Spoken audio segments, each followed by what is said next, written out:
Hey, Earthlings, Earthlings, Earthlings. So, welcome along. And this is a bit of a cobbled together show. I'll give you that warning already. And so it's kind of not really a time tunnel, but it is in the sense that there's some archive material. So I decided to kind of surround this one around the National Animal Rights March in Britain, which is coming up on this Saturday. And there's been a few developments, interesting stuff, not least the fact that Andy Atkinson, the famous vegan filmmaker, has decided to make it a global event. So he's worked out a way that people who are streaming on the day can stream to him, and then he can stream to the world, as it were. So even though people are going to be all over the place in terms of geographically, it means that everyone can, in a sense, take place. So that's the plan. So yeah, that's the plan. Now the plan for us tonight, now, is the fact that I'm going to play an announcement that Andy recorded, and then we'll switch to the archive part of it. And so that's the plan. And if I can get my technology working, which obviously I can't. We'll see if I can get this working. So first up will be Andy.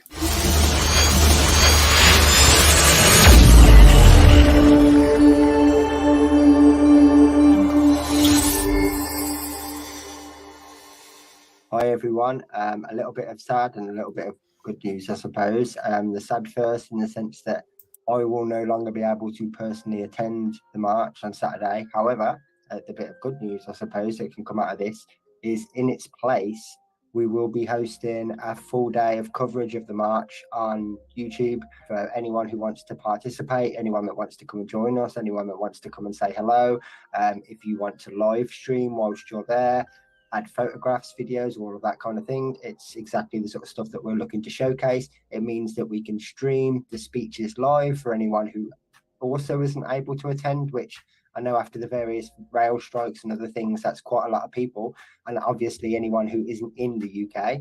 So I actually think that this could open the door for quite a lot of other people to be involved now and participate in some way, shape or form. It encourages others, if you want to record a video that you'd like to be played, a message to the other activists or some kind of speech, something along those lines, feel free to do so and get in touch. But yeah, I mean, it's as simple as if you're already attending the march and you're there and you would like to be featured in some way, just simply tag the YouTube or the Facebook page with your live stream or your video and we'll showcase it. It will just be a roundup of the events throughout the day and hopefully live coverage of all the speeches. And the more people that want to participate and interact in any way, shape or form, then the more the merrier, and hopefully see you all there. It is a little bit disappointing that I can't attend in person, but however, looking at this in a positive way, there's a lot of people that also can't attend, and rather than being downbeaten about my personal appearance, let's make sure that actually all of those people can attend, whether it's just in spirit or not. Thank you and have a good day.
non-violent march, and along our route we'll be stopping at a few locations prominent in historical and current animal use, starting with world headquarters of Unilever, then to London headquarters of Cargill, and then the offices of Marine Stewardship Council. Our journey will acknowledge the current plight of other animals and also explore what we can do today to help bring transformative change.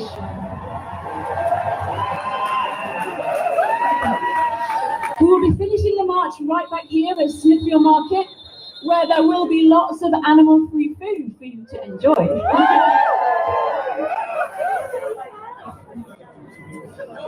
It's so good to see so many of you here. I know we have a lot of different groups and organisations represented. We've got HUNSABs. We've got those trying to end the killing of badgers. We've got anti-fur and anti-vivisection campaigners. We've got those involved in refuge and rescue. We've got our vegan outreachers. And of course, we have got lots of animal rebels here taking part in the 2 weeks of action. I believe we also have people here representing something very close to my heart at the moment, Free the MBR Beagles. And they're doing such great activism up at Camp Beagle. It would take too long to mention all of you individually, but thank you so much for being here. And thank you for everything that you're doing. So today is an opportunity for animal advocates, activists, and allies to come together in solidarity with our fellow animals. A chance to recognise that we are not alone in our fight against the systemic and ubiquitous oppression of those not born into human bodies. This is also a time to acknowledge the anger, the sorrow and the grief that we feel, and we should be angry. Anger is an emotion triggered by injustice, and there is no greater injustice in size and scale and duration than that inflicted by humans on the other animals.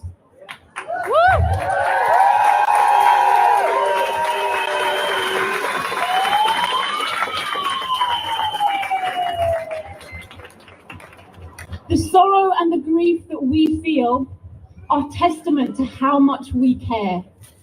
And if we didn't care, we would do nothing. And so perhaps we can learn to not only accept those emotions as part of our allyship, but also to channel them positively, to drive us to take action for those we stand with. As advocates for the other animals, we need to send a strong, clear, abolitionist message that not being cruel is not enough. Being kind is not enough. We are not here to beg for mercy or make a plea for pity. We are here to demand justice for our fellow animals.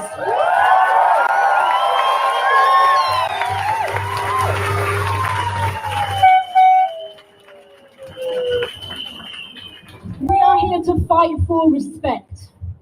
The respect of their rights not to be bred, used, or killed for others' gain. The right not to be displaced from their homes, have their habitats destroyed, their families torn apart, and their resources plundered. For their right to be respected. A fundamental problem at the heart of other animal oppression and the climate catastrophe that is so detrimental to billions of free living animals is human supremacy and exceptionalism. This arbitrary hierarchy we have created with some humans so conveniently placed at the top, means that our fellow animals are seen by most as less than, as property, as mere disposable commodities to be used as we will, to be consumed, to be worn, to be tested on, to be our laborers, to be our entertainers, to be killed if they get in our way. And so in order to build better relationships with other animals, we must challenge human supremacy and exceptionalism whenever and wherever we find it, including in ourselves. Our fellow animals are all but invisibilized in our society. Their experiences often hidden away in confined cages, in darkened sheds, in sterile laboratories, in stinking, crowded spaces behind high walls and barbed wire fences. Others are being oppressed in plain sight. Those bred to be bought and sold as so-called pets. Those that are being hunted and murdered. Those being forced to work for or entertain us. Those we call vermin because we think the earth belongs to us and so refuse to share spaces. Those whose homes and lives we destroy as we spread and sprawl our human-centered world to monopolize every part of this beautiful planet. And so it is our duty as allies to bring the stories of those hidden away into the light, to make sure their experiences are seen and heard. We need to amplify their voices, to assist them in their resistance, and make no mistake, they do resist. We need to learn to coexist harmoniously with free living animals and leave them space to thrive and flourish. Other animal oppression is unthinkable in terms of the horror, unimaginable in terms of numbers, but let us not forget that each one of the trillions of those bred, used, displaced, and killed every year is a unique individual. And so what I'd love to invite each and every one of you to do today is to bring to mind one individual, perhaps someone you know and have a relationship with, perhaps someone you don't, but whose story has touched you. And today I'd like you to keep that individual in your mind and in your heart and march for them.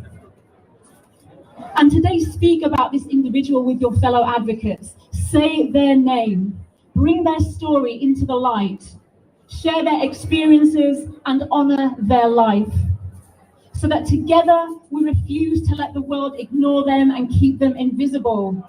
Together we challenge the tyranny of human-animal relations and say here today, we see you, we hear you, we will never stop fighting for you.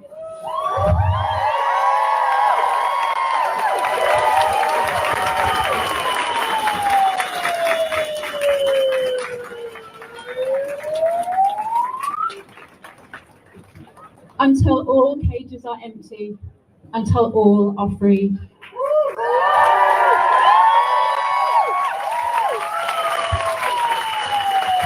And so we will take a minute's silence to bring to mind these individuals and to honor the life of each and every one of our earthling kin who has suffered or will suffer injustice at the hands of humankind.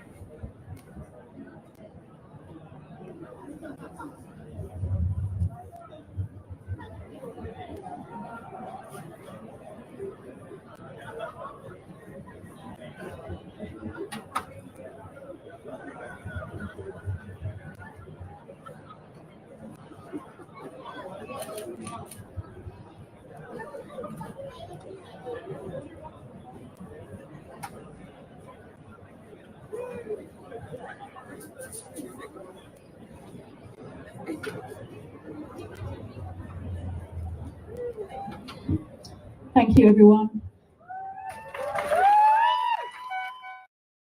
We're doing better because we're giving them a cage that's, 5 square inches bigger. They're still captive. They're still in prison. So, exactly. And it's like you say, the welfare argument really doesn't cut it, because actually, as animal rights advocates, we want to end all use, no matter how those other animals are being treated, whether they have a life of luxury in a palatial, facility that caters for their every whim desire, and then they go off to be, have research done on them, tests done on them, or they're killed and eaten or worn, whatever it might be. It's irrelevant. The treatment really, of course, it's not irrelevant to them in terms of their daily lives. Right. It's not irrelevant in that way. I don't mean it in that way, but what I mean is none of that is the fundamental argument is that we want to end all use, regardless of the treatment. And that's something I think, one, that we don't seem to get across very well in our movement. We can conflate welfare and rights and all of these things, and the message doesn't get out there. And even when you do get into the mainstream media, the journalists conflate the whole thing and talk about, these activists are trying to end animal cruelty. It's like, no, yeah, we want to stop the bloody cruelty, but fundamentally we want to stop the use completely. We want these other individuals' rights to be respected, and we want justice, and we want them to have a life where they flourish. And it's so frustrating, Mark. No, it is. I mean, you said it beautifully, Wendy, and it is. Race, gender, and other identity categories are all historically constructed using similar mechanisms such as animalization, objectification, sexualization, depersonalization, denaming, and so on.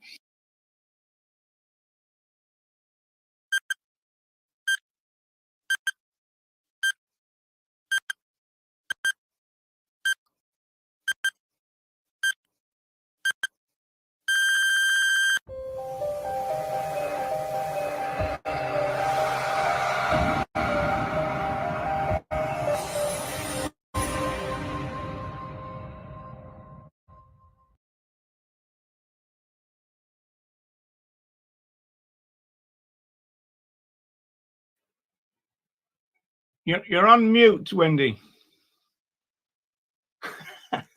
That's helpful. I'm on mute. Yeah. That's been the catchphrase of the year, isn't it, since COVID? You're on mute. Unmute yourself.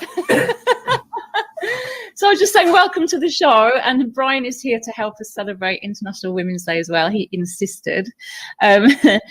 So we're here. We wanted to mark the day, and perhaps not surprisingly, in our patriarchal world, women's voices are often overlooked, ignored, suppressed, and invisibilized, while men more easily rise to prominence. And this is true even in our movement, which is made up predominantly of women.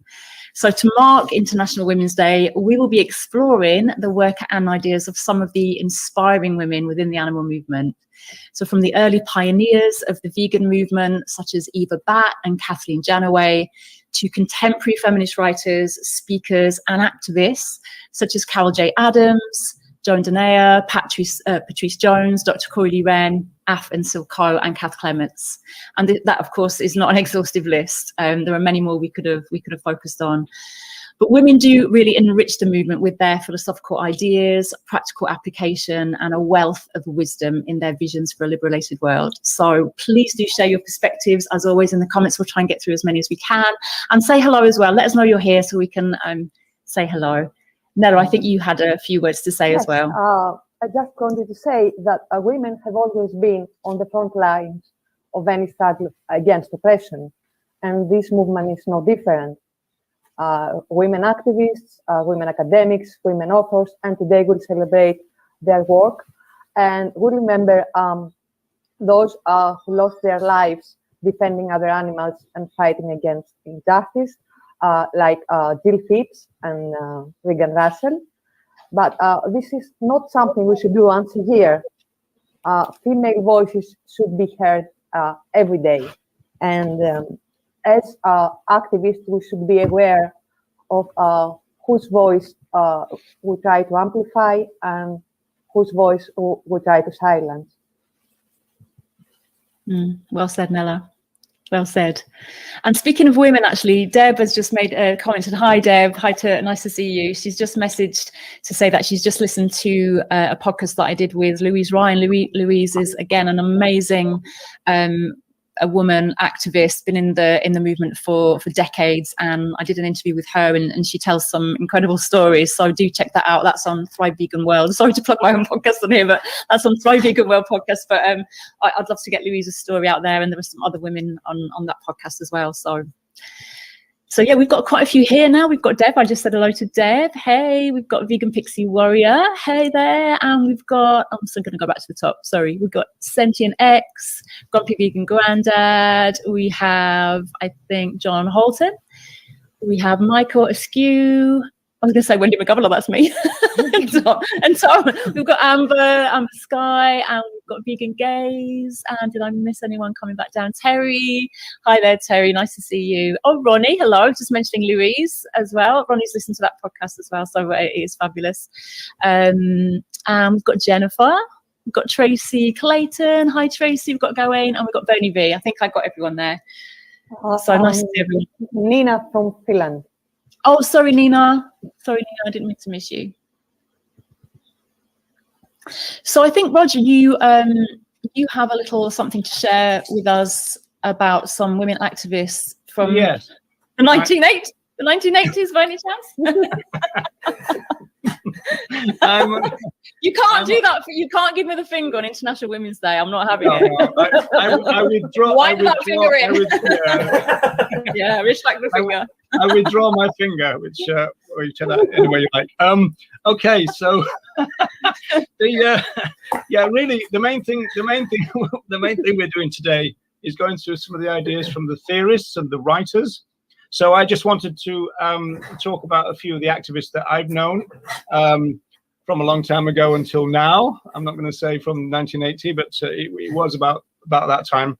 So the only writer I'm going to mention actually is Rebecca Hall, who is not going to be featured today, but she was kind of like a writer and activist in a sense, because she started, she had a book called Voiceless Victims that some people will remember, but it's a bit obscure. And also she started a group called Writers Against Vivisection with her partner, G.F. Newman. So that really is the only, as it were, writer. So I just wanted to mention a few activists. So I'm just going to run through this fairly quickly. Nancy Phipps, I didn't know Jill, unfortunately, but Nancy was really nice person. Paddy Broughton, Margaret Manzoni, Mimi Spence, Jenny Spence, Beryl Spence, Spence family, very active back then, Wendy. Debbie Smith, Serena Rowlands, Irina Corolina, and all the other women who were very active in the formation and maintenance of the Vegan Information Project. Sandra Higgins of Go Vegan World, Vivian Smith, Bernie Wright. We mentioned on a recent show that Bernie had been ill. I can now report that Bernie is out of hospital and seems to be recovering. Alison McKeon, Fiona Hughes. Some people might know Fiona as Fiona Callender. Some nameless women associated with the LF, so I won't actually mention their names. I want to mention my sister, Lynn Yates, who went vegan in the early 80s and became the National Secretary for the Council for the Prevention of Cruelty by Angling, one of the first active groups against angling. And I think she was the National Secretary when I think they had about 7 members or something like that. But I do remember kind of printing out all kind of stuff and posting it everywhere and everything else. And then finally, I want to say Wendy and Nella of the present day as incredible women activists of our time.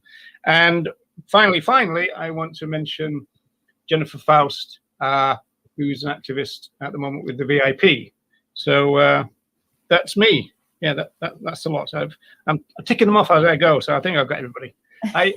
To be honest, I could have put Louise Ryan in there. I could have put loads of people. I tried to make a list of 10, and I found it was absolutely impossible. It was like me picking my 10 best bowling tracks. It just wasn't possible at all. So I ended up with all those. So yeah, there you go. But these are activists, the background of the movement in the grassroots. So there's always been loads and loads of vegan activists who are women. Yeah. Right. Oh, well now said, what Roger. do you do, folks? So we've got a whole bunch of different quotes and a few clips. We'll get through as much as we can to sort of showcase and just highlight some of the work from different kind of writers, philosophers, activists. Hey, thanks, Deb. So maybe we can start with the first quote, if that's okay. I think. Yep. Yeah, so we have the sorry, Roger, did you say something? Yeah, no, sorry, Tom, I shouldn't have said that. Go ahead. That's okay. So yeah, this is a quote from Eva Batt, one of the early pioneers.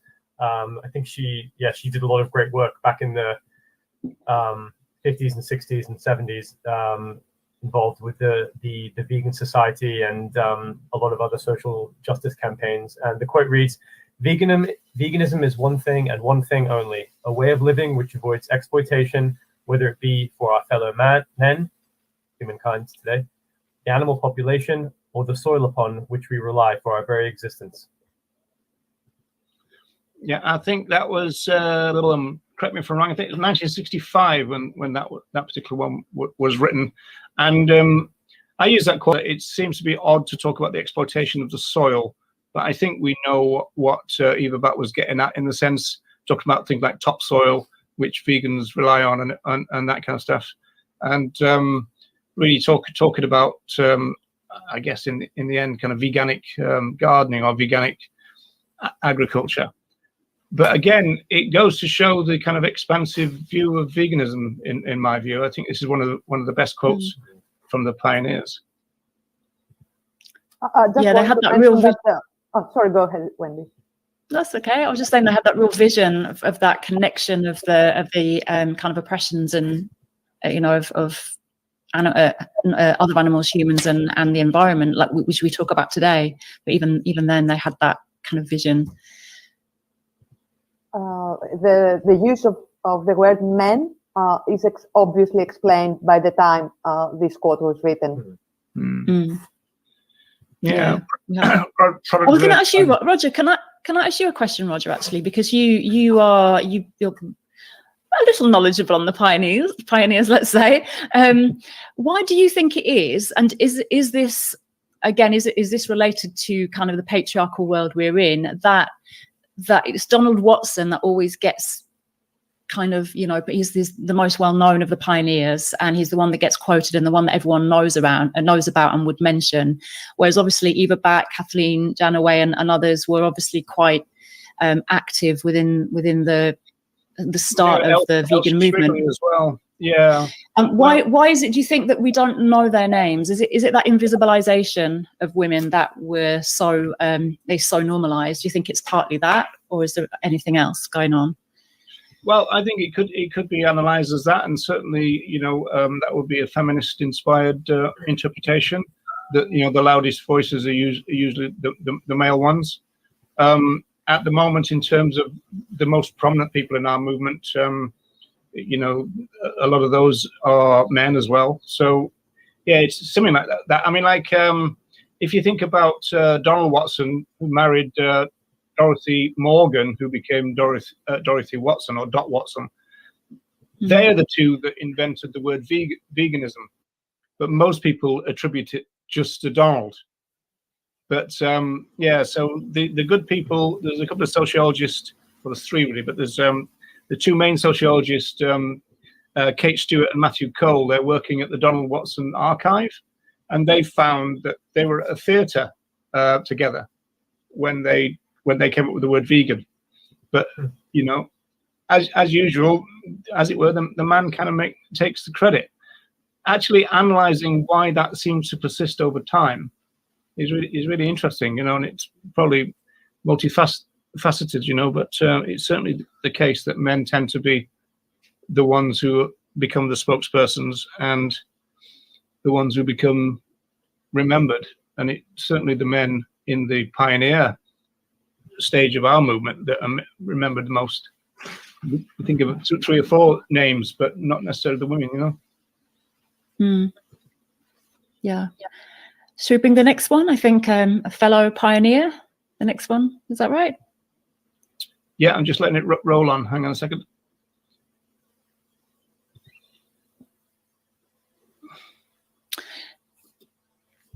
So this one reads, compassionate living is about making connections between the way we live and the way others suffer, between consumerism, industrial development, and the destruction of the planet.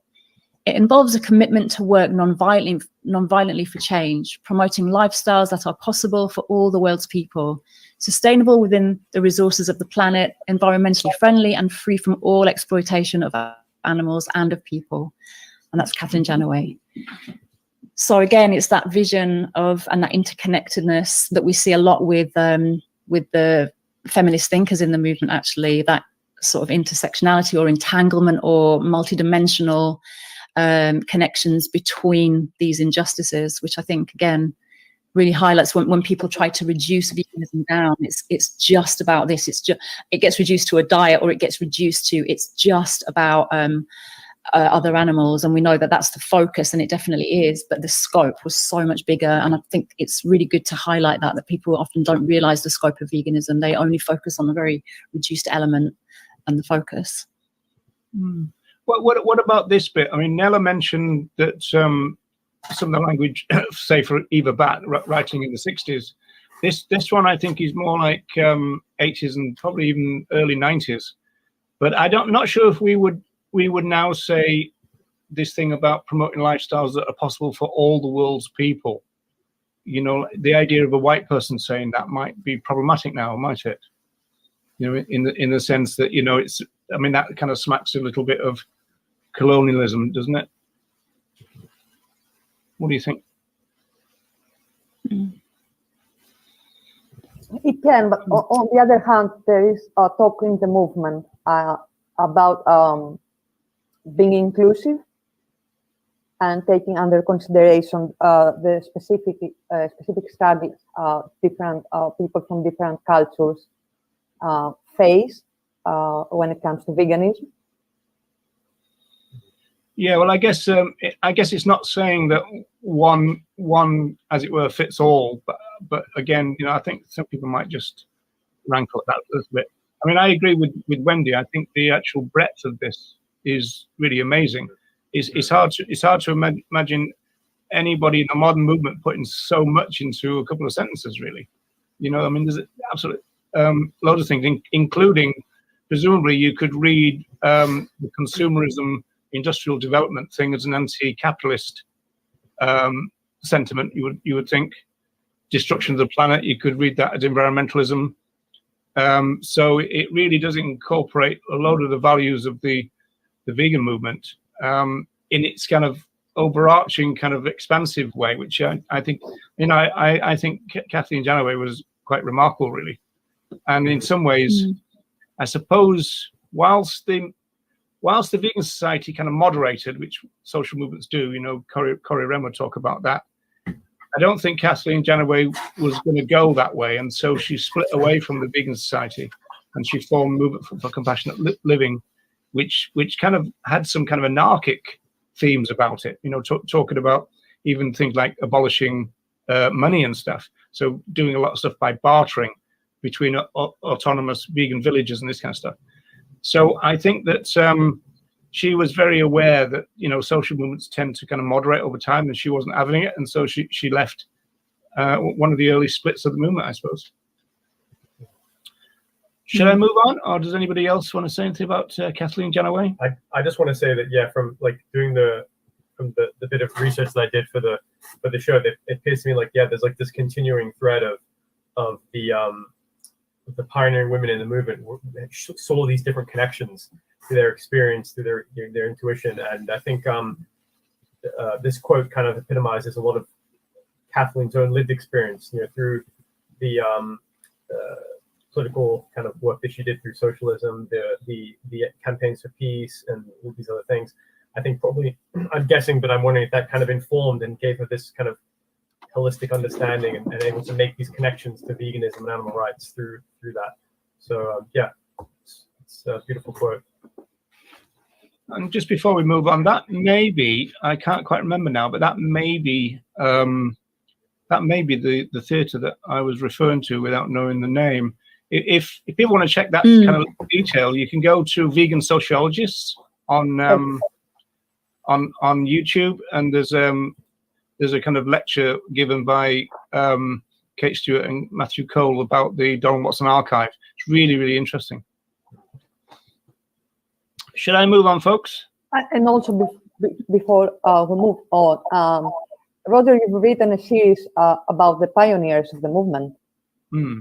So if someone wants to read them, where should they go to? Well, I'm not totally sure now, because they were on VegFest Express, but that's been superseded now by the new VegFest magazines. So I'm not totally sure where they are, although I did post something that Tim Barford posted this morning, and it was about Kathleen Janaway. And so it was my essay about Kathleen Janaway. Tim posted it because I didn't know what it was, and so I kind of linked him with that. So I suppose if you click on that, you could see if the other ones are still there. So I don't know whether they've gone back up again or whether they've gone back up in a new place. I'm not quite sure. I kind of lost track of my own writing really a little bit there. It's a really interesting series. If anyone can actually find it, it is really, really interesting. I learned so much from Roger's writings on that. Goes all the way up to that guy. What's his name? Oh, you know, that guy who co-founded the LF. What's he called? Oh, I can't think who you're talking about. No, some nobody. Yeah. Apparently he turned 70 recently, but I didn't care. So. We don't mean it, Ronnie. He's there somewhere. He's here. Well, here's another one of those big statements. Yeah, very big statement from Kath Clements, and the quote reads: "Veganism is about having a consistent approach to human rights, animal rights, ecology, and the world food problems." Yeah, that's from the 1990 book. I said the last time we used this quote that I would have put animal rights first in that list of things, but the meaning would be the same, I suppose. Of course, ecology I think this is obvious, really, I guess, but ecology used to be the name for environmentalism. So, but, I think everyone kind of knows that in a way. So we can see that until recently, the scope of the movement was very clear to everyone. Yeah, I always give the anecdote of the fact that, when I came in as a SAB, it was really common to get leaflets from various groups of all kinds of things in the van. And so you would find yourself going, we used to SAB twice or three times a week in those days, but you would certainly SAB on a Saturday. So you go on a SAB on a Saturday, you'd go on a demo on a Sunday, or even some kind of raid in an hour or something. And then on the Monday, you might find yourself a Rock Against Racism gig. And then on the Wednesday, you might find yourself on a Reclaim the Night march. And we just kind of did it all in those days without really thinking that was a kind of issue at all. It was just entangled naturally in a way.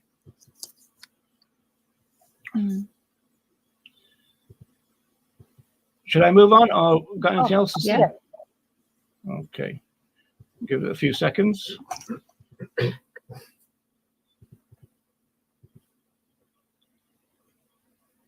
Quite a few seconds.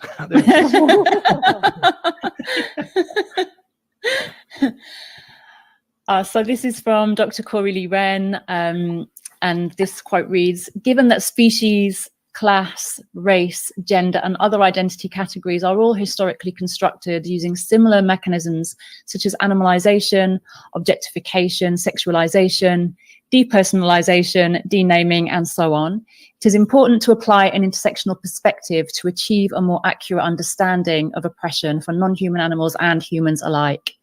So Dr. Corey Lee Wren is a sociologist and vegan feminist, and specializes in other animal and human relations. So she's currently lecturing at Kent University. Is that right?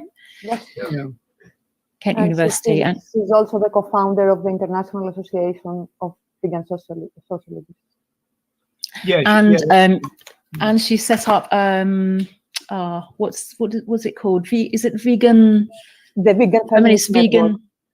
Vegan Feminist Network. That's right. I think she said she's not very active on there at the moment, but it's really great. There's some really great content in there, and I think she will get more active again. I think there's blogs in there and some great kind of articles and things to look to. You can also, she has a website, and if folks are interested, you can go on her website and subscribe to her email newsletter, which she sends out, like, I think it's every month or so, but there's some really good pieces in there that she puts in the and newsletters. She's very active on Twitter as well, I believe.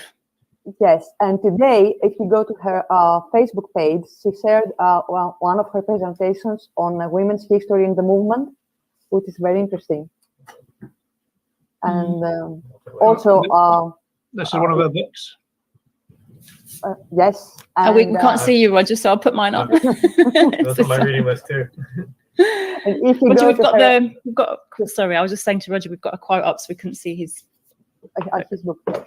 If you go to her Facebook page, you can also have free access to a lot of the articles she's written on several issues, and they are very interesting. Yeah, some really great ideas, because actually it's vegan feminism is kind of extending from ecofeminism, which is, you know, that whole kind of response to that male-centric view. Sorry, just grabbing my book here.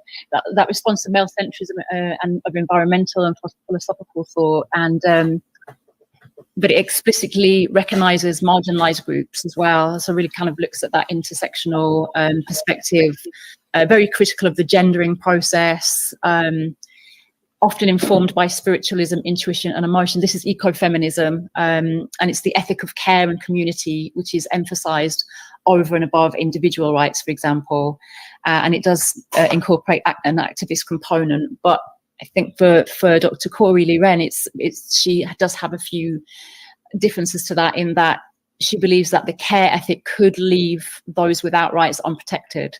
So she doesn't just completely advocate for that feminist ethic of care. She just still believes that we need some rights. And also the ethic of care seems patriarchal and patronizing as well, or like, you know, people just need to be cared for kind of thing. And also the fact that it perhaps just looking at care could reify the gender essentialism, in that saying almost, because ecofeminists look at how things are put into like a dualism, like man versus woman, and man is higher, or culture versus nature, culture is higher, reason versus emotion, reason is higher. It looks at those kind of dualities, but it's saying that perhaps if we only look at the ethic of care, then we're actually reifying that, we're kind of reinforcing that, because we're saying, oh, but if we want to be different to the patriarchal system, we're just going to look at care, which then essentializes that as a feminine trait and attribute. So that could be a little bit problematic as well. But it's really interesting to sort of to look at that extension of ecofeminism and bring it into like vegan feminism. Some interesting ideas. Yeah, of all those dualisms that you mentioned there, Wendy, do you think the rationality associated with male and emotion associated with female is fair? I mean, do you think there is that, you know, strict kind of dividing line between the genders in that sense? Do you mean, do I think there is, or do you think I think that it's created that to seem that way? Do you think it actually, do you mean, does it actually? Yeah. So I don't believe it's actual. I don't believe that we are essentially rational or emotional, but I feel like it's like a construction. It's part of that gender construction where, you know, as soon as a child is born, the first question that is asked is, oh, you're having a boy or a girl? And immediately that child will be treated differently depending on what gender they're attributed to be. And so, you know, you'll dress the girl in pink, you dress the boy in blue, and you give them different toys, and then they internalize different messages their whole life. And I think one of those messages is boys don't show emotions, boys don't have emotions, boys don't cry, man up, don't be a sissy. All these kind of messages that boys hear, you know, and then girls are given, oh, you know, that you'll cry like a girl or giggle like a girl, or you're too emotional. And I think it's created like that, it's constructed like that, but I don't think that's true. I think that we all push down emotions because we feel that they're not valued. Emotion isn't valued in society. We value reason and logic above all else, and so we push down emotions. And I think that's part of the problem of the world, is that we don't know how to regulate our emotions, and so we're all a walking time bomb mess of emotional suppression. So that's part of the problem. It's really interesting you said all that, because I'm kind of taking part in this series that's on Virgin Media, and it's called Eating with the Enemy. There was two guys talking on one of the episodes. I can't remember which one it is. Might have been the one that I'm on, episode 6. I'm not sure. But they were debating about, oh, boys don't cry, and this guy was saying, oh, is that a bit too much for your macho thing? And he was going, I think so, because, you know, as much as I want to, I can't kind of cry. So I can cry at Hollywood films, but if, say, somebody dies or something who's close to me, I can't cry. And he said, I was brought up with the boys don't cry type ideology. And he said the weird thing about that, and this is really interesting in terms of speciesism, is said that nobody actually said that to me. My mother didn't say boys don't cry, and my teacher didn't say boys don't cry, but I still got the message. And that's the power of an ideology. You know, it's really, you know. So there's a little bit in here, the bit about depersonalization, denaming and everything, sexualization, of course, which kind of leads into Carol Adams' work, doesn't it? You know, so that's going to be interesting, because I think we might be moving to Carol fairly soon. Should I move on, folks? Yes. Yeah. Okay, let's give it a few seconds. The reason there's a delay, folks, is that there is. Oh, that was quick. I know, yeah. I know. I'm getting better at this job. It's just the reason there's a delay is I've had to make a film out of these slides, because my slide thing won't work on StreamYard anymore. Just not that anybody cares, but I just thought I'd explain it anyway. So yeah, we're grateful to have had Carol on the show. I think it was back at the tail end of last year, and yeah, she's a huge figure in the movement. You know, proponent of radical ecofeminism, and has written numerous books, notably The Pornography of Meat, The Sexual Politics of Meat, and yeah, she's I think forwarded and on other books as well, and given lots of talks, and yeah, just a huge figure. And this quote reads, "Metaphoric boring that depends on violation yet fails to protest the originating violence does not acknowledge interlocking oppressions." And I think for me, this is just a brilliant quote, because I think it sums up the fact that, you know, that forms of oppression do link together, and that if we're just seen to kind of borrowing or utilizing superficially, like another metaphoric comparison, and not actually showing a true acknowledgement or understanding of it, then we're not really acknowledging what's happening in reality, or a kind of deeper understanding. So I think it speaks to that a bit as well. What does that imply, that if we do mention the original violence, then that metaphor is then permissible, as it were? Is that you think that's what she's saying? I wanted to question Carol more on this, because every time I think about it, I feel like I don't quite get to it. I'd love to kind of really question her on that a little bit more, because I know she has explained it, and I know she doesn't really advocate for direct comparisons, like using a direct comparison of, say, rape, for example. Should I say content warning without a rape?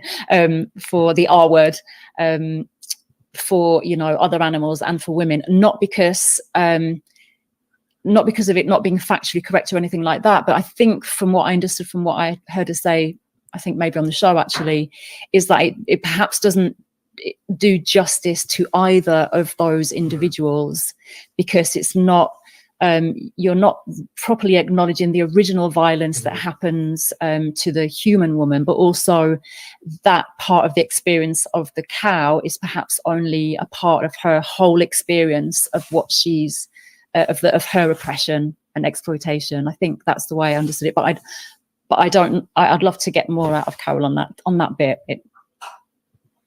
We'll have the chance to hear from Carol. We have a video about Yeah, reference later on.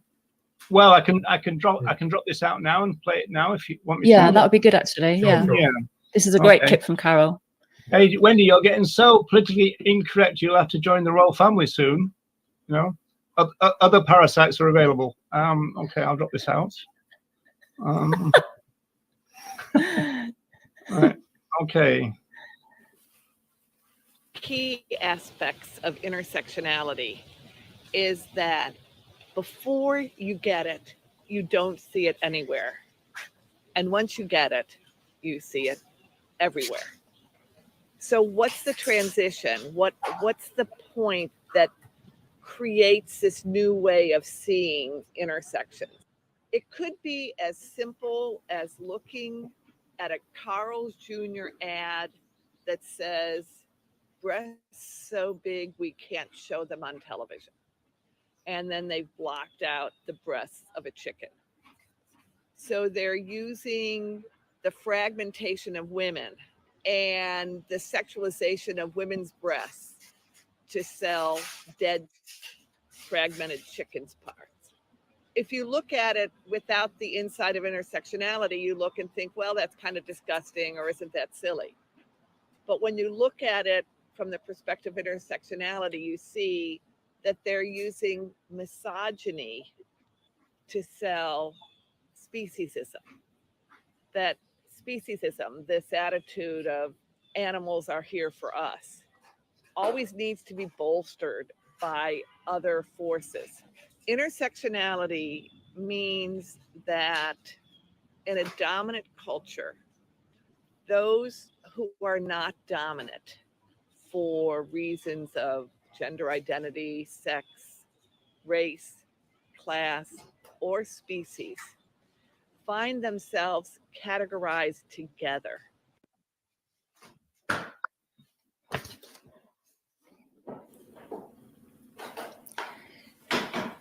Yeah, I think there she makes it quite clear, because in Carol's work, she talks a lot about the animalization of women and the sexual feminization of other animals. And I think there she's really given a great example of that with this, the breasts and the chickens, and it really kind of, it's used a lot. And if anyone hasn't read The Sexual Politics of Meat or Pornography of, yeah, that she shows some just shocking examples of how this is just ubiquitous in society for advertising, especially, well, I think from all over the world, and especially I think a lot of them are from perhaps North America and things like that, just for kind of diners, burger joints, and things like that, where these adverts are just totally animalizing and feminizing women and other animals. Just really shocking. Yeah, it seems that North America in particular have going a lot for it, don't they? I remember one of the most shocking things is the turkey hooker. I remember that, that. So it's just a device to stick in the body of a turkey to place into the oven, but they advertised it with a turkey dressed up as a sex worker. Typical kind of male mind stuff. And she talks a lot about fragmentation as well, that fragmentation of female bodies in kind of adverts where you might just see the torso of a woman. You don't, because it's that taking away, that dehumanization of the woman, taking away from the whole person. You just see fragments, and the same with other animals and their body parts. It's just the breasts, the legs, it's those kind of things, and it's that fragmentation to de-individualize those people. And I think, Roger, you gave an example of that earlier. Yeah. I was quite shocked by it because, well, when I kind of learned this idea of fragmentation of female body parts, I realized that when you used to go down to get your lunch, this was in one of the Victorian prisons that I was in.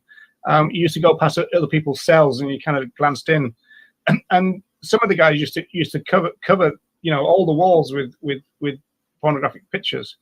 And when they got too many, they started then, as it were, covering over the bits of the women on the walls that they didn't want to see.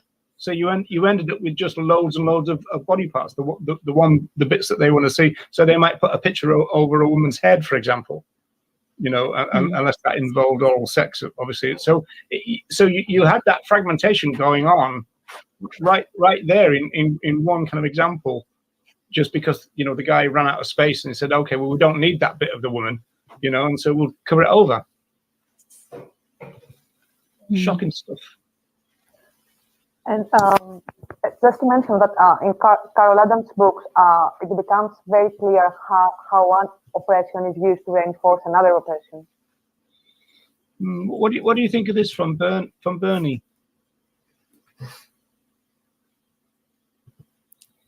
Just return of suffering.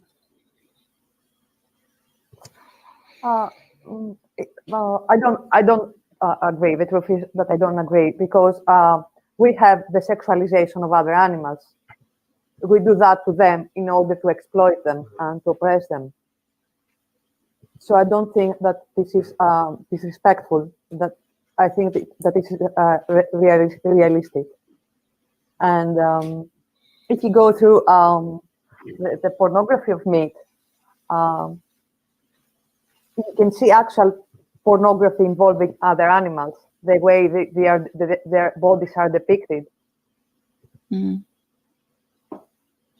I suppose one interesting question is why the focus is on flesh, isn't it? I suppose, which is an interesting one. I mean, you've got the sexual politics of meat and the pornography of meat, rather than products derived from other animals. Of course, that doesn't exactly trip off the tongue, I suppose, but. Not a catchy title. No. Yeah. You can imagine a publisher going, "Yeah, right, yeah. Can't we just say meat?" Yeah, I would argue it's also problematic from the things that I've seen in the movement when perhaps some folks, and maybe it's just controversial to say this because some people may say it's empowering to women, but I would err on the side of that it's degrading and kind of it's some way copying these tactics from industry, promoting like female body parts as consumable. Is when in the movement when we start to kind of offer a mirror to that, but when we promote veganism. So when there are T-shirts, like I commented on Instagram post the other day in which there was a T-shirt saying "Eat pussy, not animals," and for the reasons that I think it's problematic, that it's promotes this idea of consumable women's body parts. And it's trivializing the issue of veganism as well. As a serious justice issue. And obviously we've seen, for example, Roger, you've done numerous takes on this, but PETA using this sensationalist kind of misogynist tactic in their campaigns to try sell veganism as sexy, at the detriment of degrading women, which is problematic on so many levels. Yeah, well, Ingrid Newkirk kind of latches in onto that mainstream value, which is interesting. We're going to talk about the mainstream, I think, a little later, if I've got the right clip, but we'll come back to that. But the mainstream value of sex sells. In fact, Newkirk has often said that PETA doesn't use sexism, it uses sex, which, fine line, but it really uses, that because they try and get around it by saying, well, we encourage men to strip off as well, but they don't do it as often as they encourage women. And also there's a certain type of woman that they prefer, obviously the celebrity ones, but, also, young, thin, white usually. So there is that, so, yeah. Okay. It's difficult because some women will say, well, I chose to do it and I feel empowered and it's my body. I will use it as I choose. And I suppose, you know, there is that, and you don't want to dictate someone else's experience, but I suppose it's very difficult when that whole strategy is born out of in a patriarchal society that says women's bodies are objects and women's bodies are there for male pleasure. I know we're being very stereotypical here in terms of sexuality, but that kind of patriarchal concept, gaze, that male gaze, yes, and that's what obviously they're playing into, and so it's very difficult. And yeah, I think there are a lot of grey areas there, but as Tom said as well, whether it kind of belittles the movement as well, because we wouldn't do that for any other social justice movement. So is it effective? I mean, that argument though about, you know, as it were, we're volunteers is really quite a difficult one. I mean, it goes back. I mean, I remember debates about this, you know, about remember the Page 3 girls, you know, the kind of Samantha Fox type person, you know, all the way back to the 1970s, and they would appear on the TV with debates with feminists saying, well, you know, I'm a volunteer and I'm becoming rich because of it. And the feminist response was, well, you know, you think that's what you want to do, but it's actually society telling you. So it's actually quite a difficult argument on both sides of it, because there's no such thing as free will. At the same time, we don't want to suggest that people are just a complete slave to their culture either. So there you go. It's a difficult one. Indeed. Should I move on? Yep. Right.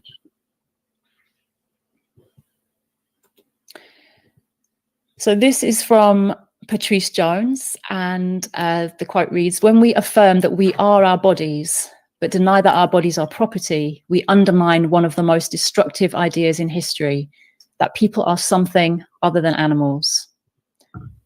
So Patrice is, she does lots of things. She's a writer, a speaker, an activist. She educates people on different social injustices. She has an intersectional perspective, advocates for ecofeminism, and she's the founder of Vine Sanctuary in I can't remember where that is actually, but the Vine actually, which I didn't know, which I found out today, it stands for something. Can you remember that, anyone? I've just vegan is the next evolution. That's right. Veganism is the next evolution. And I believe Is the next evolution. I didn't know that. US. Yeah, no, I hadn't realized that, but it stands for that. Veganism is the next evolution.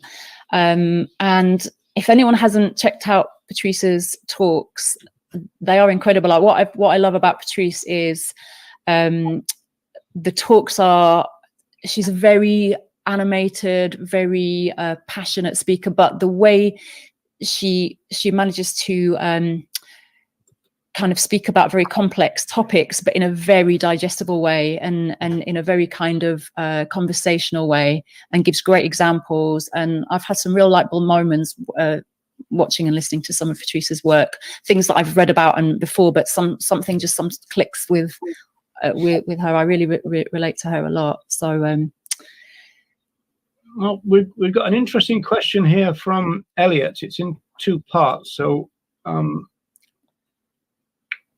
currently rather late to this live stream, and I come across a quote. It involves the commitment to work non-violently for change. Would you argue that somebody who works violently for change, this is the last bit of it, goes against vegan values then? It's an interesting one, that. I think we should define what constitutes violence, because here we have the question, is it violence when it's not against other people, when it's against objects? There is a debate on that. It's a complicated debate, isn't it? Because violence is one of those words that is actually difficult to define. But you know, if a burglary occurred in your house, as it were, you do feel violated. And no, that's not quite the same as violence, is it? But it is again another one of these kind of nuanced ideas. And of course, you've got these ideas about you know, being violent in order to bring about a non-violent world. And of course, someone like Francione would say, well, obviously, the history of the human race has been violence. So if violence brought about peace, then we would have peace long ago. So there is that problem. But the kind of just war kind of thing, going to war to bring about peace. All of those things come into that kind of debate. But it is quite complicated, I think. But I personally don't believe that anyone in the movement, past and present, was violent. I don't see the direct actions as violent, personally, in the sense that they didn't aim to hurt other humans. Well, some did. I mean, that's why there was a bit of a split, because there was the Justice Department, the Hunt Retribution Squad, and the animal. What's that militia? Animal rights militia. They all declared that they would use violence. So I remember I wrote an article years ago now saying that the militia was really specious, because they were basically saying that if I think if Barry Horn died on his hunger strike, they would kill 10 vivisectors. And I said, well, why do you have to wait for a human being to die before you kill 10 vivisectors? Because they're killing others all the time. And that's another matter. We do have a clip from Patrice. Yes. Do you want? And actually, yeah, just because actually there's a message or comment rather from Bernie in the group, which ties in quite well with this. So we could maybe bring that up as well afterwards or before. This one? This one. Yes. Okay. And this ties in well with this clip, if it's that clip. If it's the right one, yeah, I might. Yeah, I got so confused setting all this up that I might not have the right one. If it's not the right one, tell me and I can quickly get it. Okay, so I probably won't. Won't remember. No, I will. I'll know which one it is. Adorable and charming people that you would ever No. meet. No, that's not the one. All right. Okay. Is that the duck Ryan. one? Is that the duck That's one? the duck one. Yeah, that's the duck one. I picked the wrong one. Okay, let me. Are we going for the Just give me a clue. Are we going for the mainstream one or the other one? The mainstream. Yes, the mainstream. From All right. Okay. Hang on a second. Then I'll find that in a second now. The title of the talk is "Commonalities of Oppression." For anyone who wants to watch it on YouTube, the full. Hello. Yeah, that's it. Gabby, you keep filling in for me. I'm almost there. I'm almost there. Yeah, there's some great talks on there. That commonality, can't even say it. Commonalities of oppression, and there's some other ones talking about what's wrong with what's wrong with animal rights. And there's a few talks from the Animal Rights Conference in Luxembourg. That one that just came up, that was from a different one. And there's a brilliant story at the end of that, which I hope we get time for. Yeah, Patrice Jones' talk at Luxembourg you just mentioned, she completely confuses legal rights and moral rights. Yeah, it's really interesting. Anyway, I found the clip. Do you want to play it now that I've rescued myself? Yeah, before you play the clip, I wanted to mention Patrice's books, Aftershock and The Auction at the Intersection, for anyone who wants to look them up. Actually, John was just mentioning that actually in the talk, asking about Aftershock. Yeah, so that's Patrice's. This is a real good advert for the female writers of the movement, isn't it? Brilliant. Okay, are you ready to go? Yes, please. Ecofeminist scholars, feminist scholars, including both white ecofeminist scholars and ecofeminists. Oh no, this is the wrong one, isn't it? Wrong one. Oh no! It is a good one though. It is a good one. Yeah. Well, oh blimey. Okay. I know. I gave Roger so many clips, and then we just decided at the end. But obviously, yeah, I'm completely. It'll be the last one. That's why everyone's chatting away in their comments anyway. They probably don't need us anymore. They're having a good debate about violence here.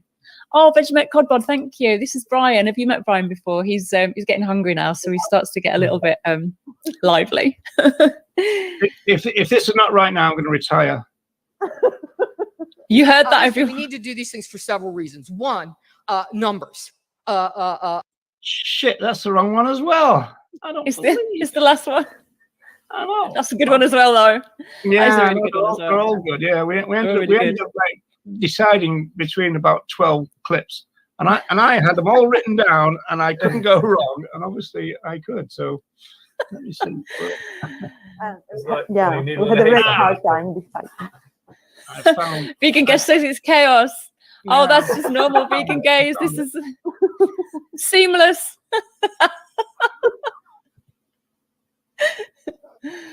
You see, if women were in Natasha charge, says, Roger, you're terrible at tech.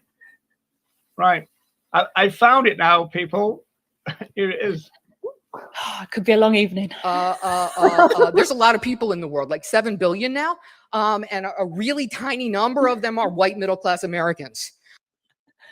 No, I'm sorry, that's not the right one either. Bloody hell! What? I know this clip. I'll tell you what producer Jones said. Wow, she said that the mainstream is not the majority, and she was tapping into this idea that when you hear the word mainstream, it implies the majority of people. She was saying that the mainstream is not the majority. That's when she puts her arms out, in case anybody actually goes and watch the clip. And she says, you know, it's all the people outside of the mainstream who are the majority. So if we focus our attention here, this is me doing the thing precisely, then we're missing out all these, you know, the actual majority of people. And so it really makes a very important point about the idea that, you know, a lot of people kind of celebrate the idea that veganism is moving into the mainstream. Well, she's kind of suggesting, well, that might actually miss the point. And that's not necessarily a great thing to do in the first place. Yeah, what actual clip was that then, the last one, Roger? Because there weren't that many. No, I don't know. It was one of those. Yeah, I'm completely it probably was that one. I think it was the last one. I think it was that one. It just was probably a little bit before the main bit, because there weren't that many. There was only 3 from that book. All right. Well, I'm not getting it again. You can forget it. Oh, everyone to see Patrice if they haven't. Anyway, go check out Patrice's talks because they're brilliant. But yeah, that's it's a really good point that she talks about the majority are not in the mainstream. The majority are out there, basically, and the marginalized groups. Where's Tom gone? Marginalized groups are more likely. Are more likely to get it and to empathize with what we have to say as well, because of their understanding of oppression from their own points of view. So she made some really good points about that. And she also talks about how oppressions compound each other. It's not just a matter of them intersecting. It's one oppression compounds another, and you just get that layering with that as well. So, well, I mean, we are giving chaos a bad name here, where it's going. And we seem to have lost a member of the team. Yeah, we do. Tom, and this is not a feminist strategy, by the way, just to get rid of the men folk on the team. It's like, no, Tom's going. I'm not associated with these people. I'm going.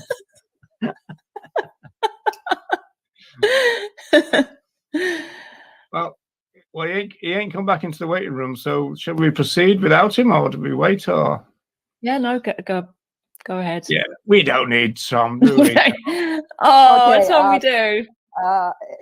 Tom has a technical problem. His computer just turned off, so he'll be with us shortly. Something, yeah. Right. Okay. AFCO. So this is from AFCO, who is she is an independent thinker and a digital content creator, and she's the author of Afroism and co-author of Racism as Zoological Witchcraft with her sister Silko. And this quote reads, "Veganism isn't just about kicking a meat-eating habit and getting some veggies into your diet. It's a powerful rejection of a racist food system and a racist cannibalistic politics that characterizes animals and non-white people as disposable and consumable." Read with passion. It's quite powerful. Read with passion. I felt that one. Yeah. I think really interesting ideas from Af and Should we let him Silko. back? Hey. Oh, go on then. Hey, Tom. Hey, folks, This has sorry been our about that. smoothest running show. Yeah, hasn't it? Oh, I Amazing. think so. Yeah, I mean, it's just Got the blue screen and then everything went dark. So what I'll do is I'll edit out all my mistakes and then publish the 15 minutes that are left. Yeah, that would be amazing. So yeah, really interesting ideas from Afan Silko about they talk a lot about kind of, again, animalization, going back to that or they talk actually not about intersectionality, they talk more about multidimensional oppressions, because they believe that actually intersectional leaves gaps, and it doesn't kind of account for how they kind of interweave and that multidimensional effect. So those books are really great. I think it's looking at veganism from a very different point of view, and tying it in with racism. And here again, we could put in this quote, animals, women. We could put any marginalized group into that quote, and it would still fit there, I believe, because it talks about, you know, all those intersections again. I think that's something that's kind of an overarching kind of perspective of the feminist thinkers and writers, is that kind of zooming out and seeing the big picture, the interconnection, the layering, the compounding of oppressions. I think that seems like quite a common kind of theme in the women thinkers. Did anybody think that the first sentence is a bit problematic? Yeah, it does reduce it to the meat eating. Yeah, I thought that when I first saw it, because I was thinking, because funny enough, we've got a clip from Silko where she's saying that veganism is not a diet, and yet, I mean, this is not saying veganism is a diet, but it's also kind of reducing it just to flesh, isn't it? Which is a bit weird, I suppose. So, I guess could it be argued that she's responding to the mainstream perception of what veganism is? Yeah, that's what I was thinking as well, because I think that a lot of people, as soon as you mention vegan, it's like, oh, meat, you don't eat meat, and then what else don't you eat, or what do you eat? Most people say, what do you eat? But maybe that's that response to that common perspective. And I think then there's a lot of comments about violence and non-violence. We ought to do a show on it, maybe. Yeah. Oh yeah. So do you want me to show the Silko one now, or move on to the what do you want to do, team? I think we do the Silko now. And then we can play her clip, perhaps. Well, that's what I mean. We we've got a quote. Oh, we've got a quote and a clip. Oh yeah, okay. I'm completely out of order here now. I've completely lost it, folks. Completely lost I it. just lost it. You've seen it. You're witnesses. I'm having a senior moment today. Has that been ageist to yourself? Yeah, I guess ageist to yourself, Roger. Yeah. So, Tom, over to you. Oh yes, sorry. Yeah, before you compute. We've got to crack the whip on these men folk in this team, Manella. Come on. So Silko says, we have to wrap our heads around the modes of thinking that were designed precisely to ensure certain humans, animals, and other non-human life remain outside our moral and social communities. This is not a precious academic intellectual activity. This is absolutely necessary for real change.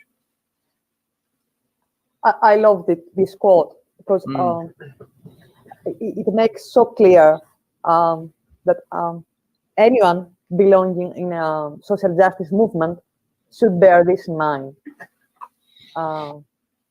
It's not an intellectual academic thing.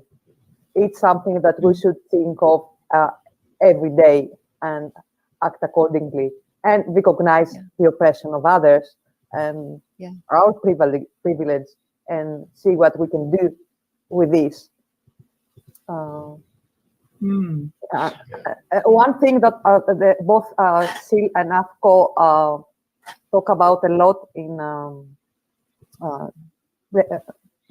racism as zoological witchcraft is this idea of the other, and how when we put that label to the other is easier to exploit them and oppress them.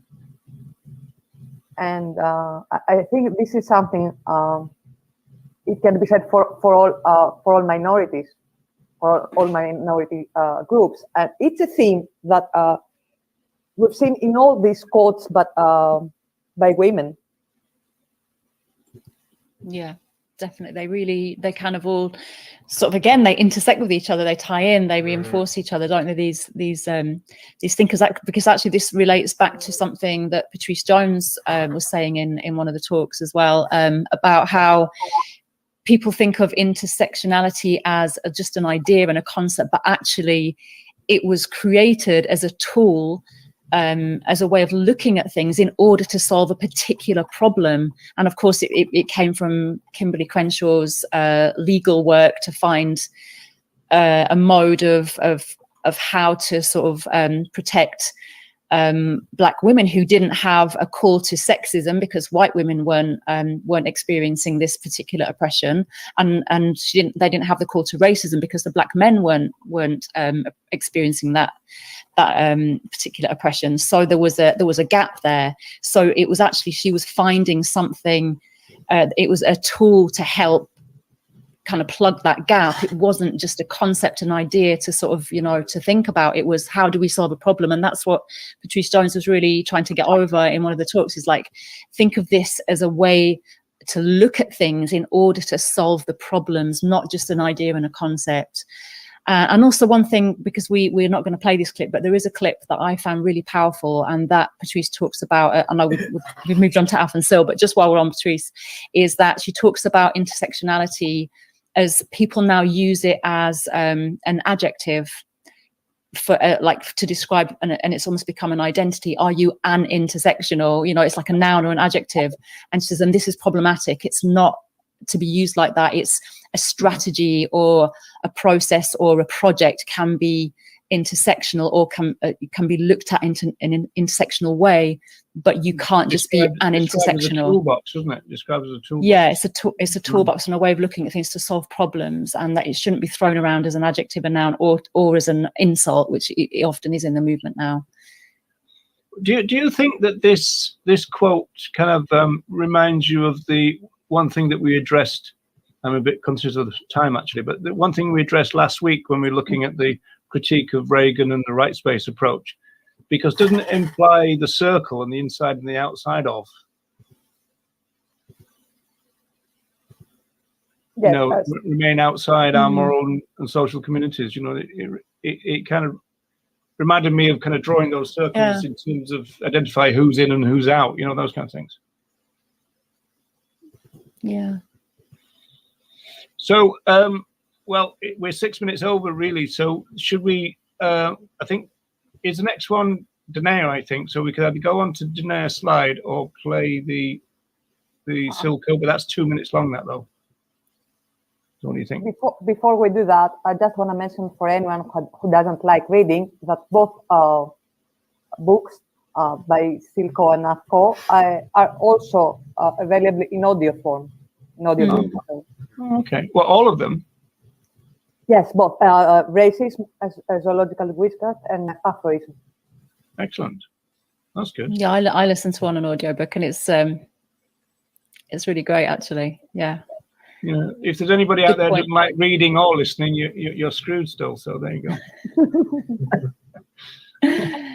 So what we're going to do, folks? Do we move on with the slide, or do we move on to the Sil clip? What do you think, Nella? Should we play Sil, or I feel like we won't do justice to Joan if we just rush her. Let's play Sil. Okay. So we won't be showing Joan at all then. That's not doing justice as well. There you go. Right. Let's do both then. I don't mind staying longer if everyone else doesn't want to stay.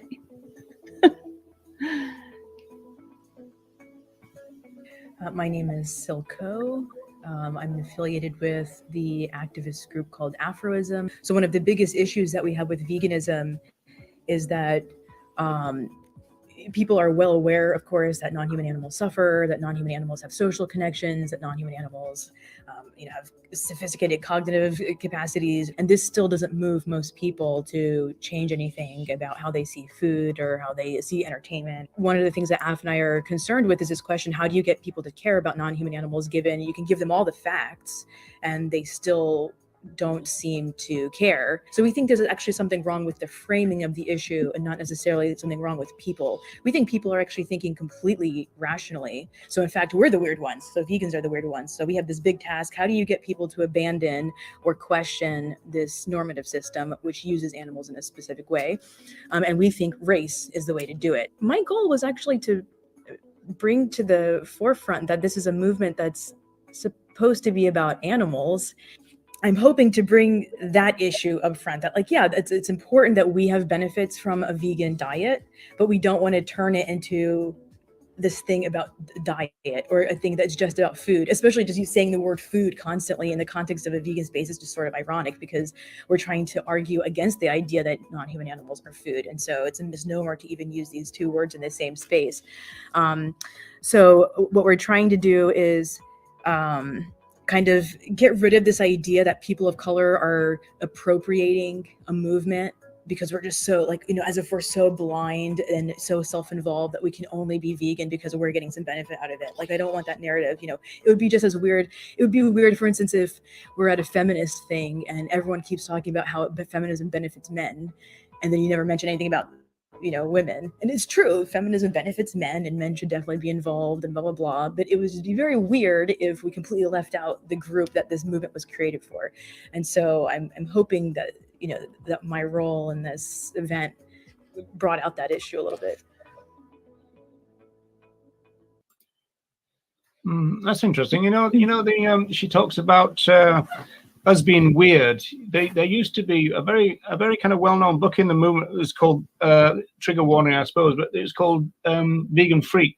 And there's also a radio show called Vegan Freak Radio Show. And it was Bob Torres and blimey, can't remember the other person, but another Torres.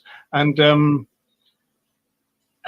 so that was then a critique for being ableist, but I mean, what they meant was that we're kind of freaks in a sociological sense, in the sense that we're breaking all the sociological rules about things, because we are swimming against the tide and everything.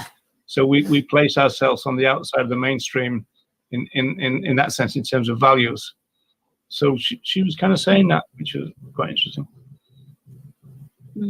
I always say, if everyone else is normal, I don't want to be. I'm quite happy being weird.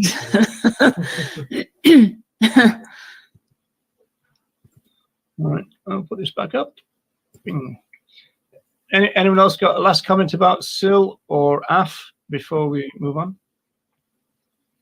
I think those books really do offer a very different view from anything else that when I read those, I remember thinking this is a very different perspective, a very different filter to look through.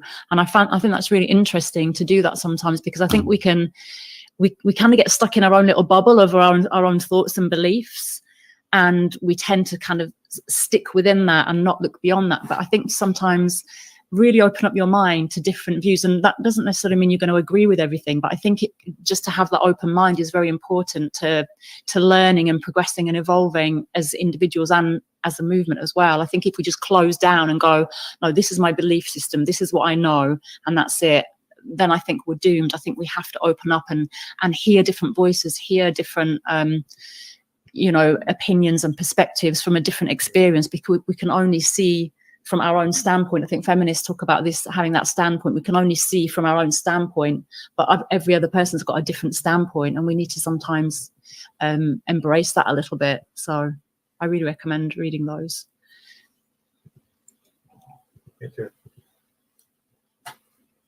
Okay, I'm trying to move on here.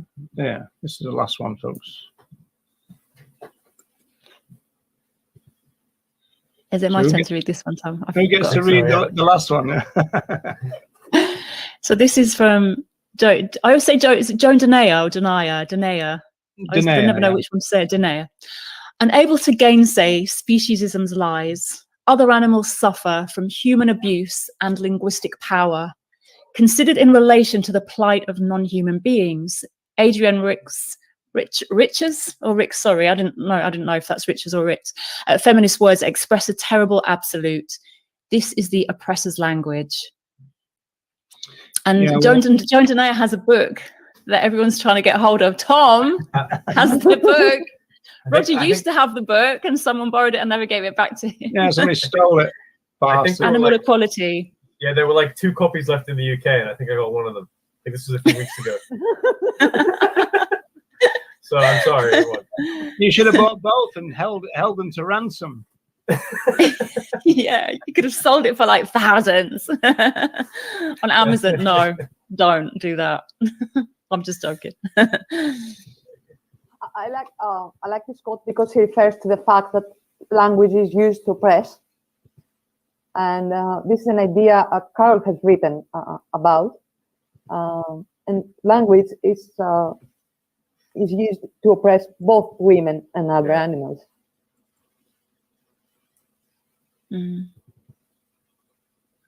Yeah, definitely. And again, we're seeing that overlap and that intersection of oppressions, again, women and you know, misogyny and speciesism through language. And I think, yeah, and Carol really uses that in her work as well. I think I think our language is very powerful. I think often in the movement there's like a reluctance and resistance to change language, and it's like, oh, don't be the vegan police. Let's, you know, we don't want to be so different in our language that people don't know what we're talking about.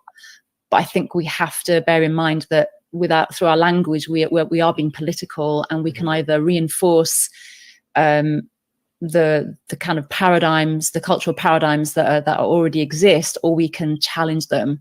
And I think we have to just be more political in our language and challenge those paradigms rather than just reinforce them all the time. Yeah, I see some of the YouTubers talking about, oh, language police and blah blah blah, but that's so short-sighted. One of the main things we do is use language and critique language, and to ripen people up to a new form of language. I mean, language is completely central to what we do, on the grounds that, as I've said before, social movements are claims makers in society. We identify an issue, a problem, we identify it as a problem, and then we make claims about it. And so language is absolutely crucial to everything we do. And so therefore, in terms of our communication skills, which again relies on language, we should be very, very careful about what we're about. And even if, you know, I mean, obviously there's controversial words that we've talked about, and they've been talked about in the movement of late. It's one thing to think about, do I think that that's true? You know, all these words, do you think that's accurate? But then you've got a second movement question, which is it a good idea to say that?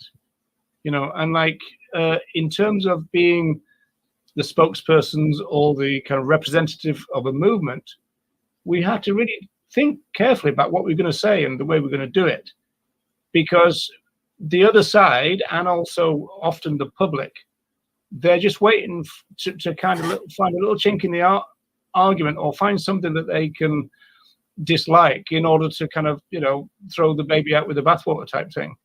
So the less times we allow people to do that, the better. So it seems to me to be pretty obvious that that's what you should do. You know, be very careful about your language.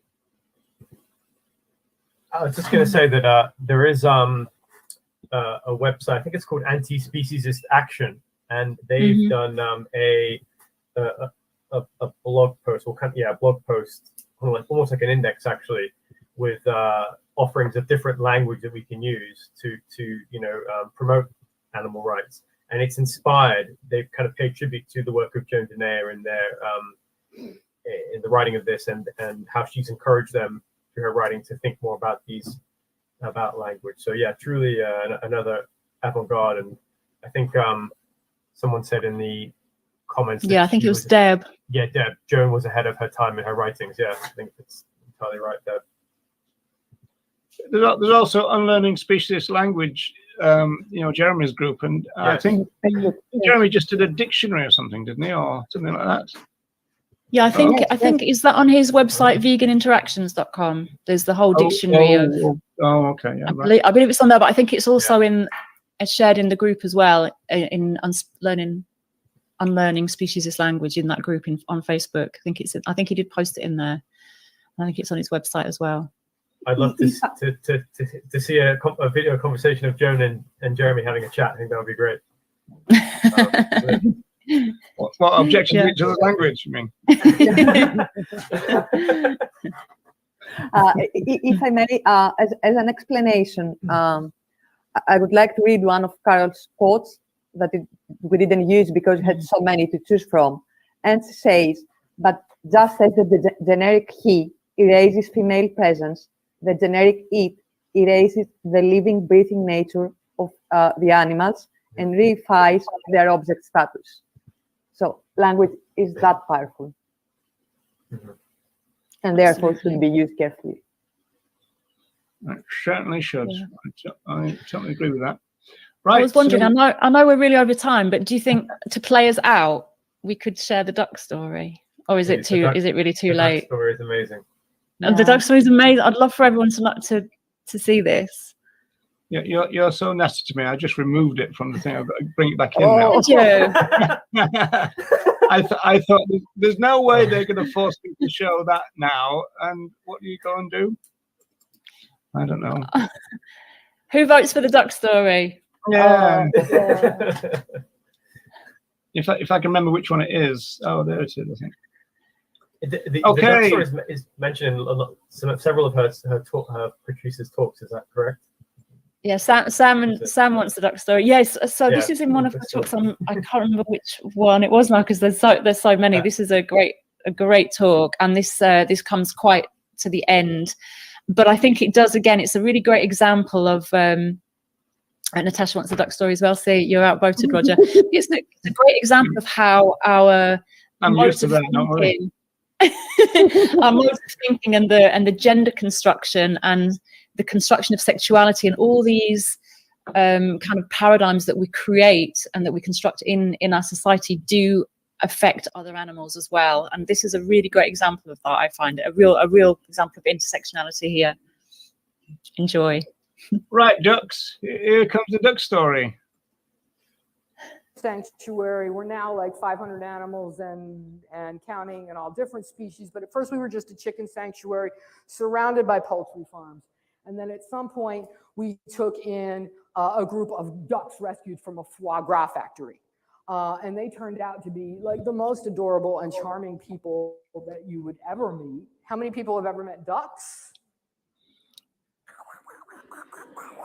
Right? I mean, they're so social. They're so interested in everything. And every day is a new day.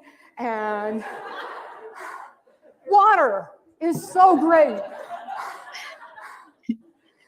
I mean, you know, who can live with ducks and not just be so happy, right? And so we were just delighted with these ducks. We loved the way that they were so kind to each other. We loved the way that they were kind to the chickens. And these were big ducks. They were bigger than a lot of the little chickens. Some of them even adopted some of the injured chickens. The thing is, so there were 8 ducks, and when they moved in, we didn't have enough room to put them in either one of our coops, right?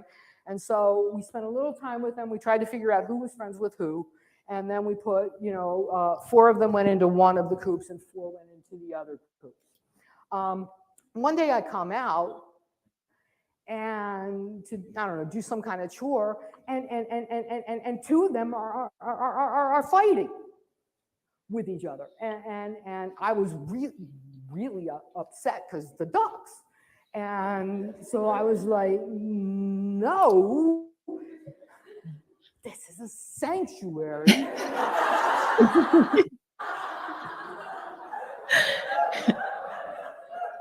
Even the fighting roosters don't fight here. You cannot fight here. What is this? So I tried to figure out like who was the aggressor and who was the victim, and I took the victim and I took him over to the other coop where he would be safe, right? Went about my business. I don't know what I was doing, putting down straw, refilling water bowls, whatever. Maybe 45 minutes, an hour went by. I turn around and there's the one that I put in the other coop, trying desperately to get over this one fence, talking to the one who'd been attacking him. And you don't know, but this was amazing because what he had to do to actually get from one to the other was he had to walk through the yard, he had to climb a 6-foot fence, he had to walk through the woods, to make a sharp left turn, walk up the driveway, make another sharp left turn, and then start climbing this last little half fence, which is where I had found him. So I was like, whoa, I made a mistake. You must be friends. You're having some kind of argument. All right, so I picked him up and I helped him over the fence, and they were like, yes, we're reunited. Go about my business. Come back out an hour later to check the waters or whatever, and they're fighting again. So I separate them. Sure enough, hour later, he had walked through the path, climbed the 6-foot fence, walked through the woods, made the sharp left turn, walked up the driveway, and this time he was like almost over that last fence. 3 times this happened before I literally hit my head with my hand. That wasn't fighting, it was sex.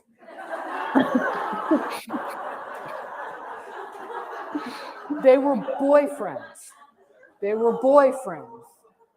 So we called them Jean-Paul and Jean-Claude, and they were boyfriends for life. They hung out together every day. They went to sleep together in the coop every night. I'm not saying they were monogamous, because ducks tend not to be. But here's the deal. I was this lesbian feminist who had read this book called Biological Exuberance, which is like this doorstopper of a book that tells us the hundreds of different animals, including ducks, who engage in same-sex sex, pair bonding, courtship, displays of affection, and even child rearing. I knew that. And yet, the presumption of animal heterosexuality was so strong that I almost broke up that couple. I did break up that couple. They just refused to be broken up. Oh, I love that so much. Amazing story. I It's love it. interesting. I just Isn't it a kind of a lesbian imposing heterosexual norms? That's yeah. Oh, Sam, this is Pickle. This is Brian's sister. This is Pickle. She hasn't been on the show before. This is her debut. Hey, Pickle. Oh, I'm glad you played that story. Thank you for doing that. I love that. No worries. So, are we done? I feel like carrying on now. I'm well into it now. I'll wait to be told what to do. The power. I think we can thank everyone for joining us today.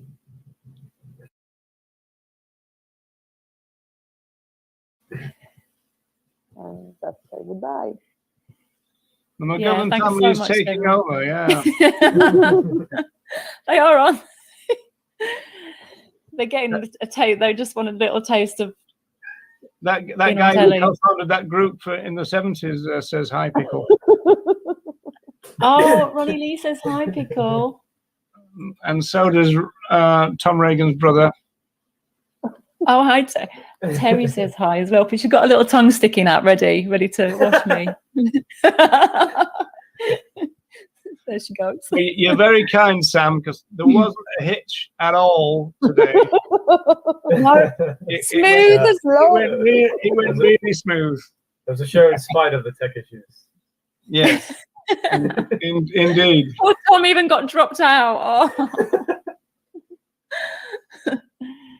Oh no, thank you everyone. Thanks for all your comments. There's been some brilliant comments. Shame we couldn't keep up with the chat about the violence. I'll have to go back and read those as well. And we'll probably have to do a session about violence, because it seems to be an interesting topic.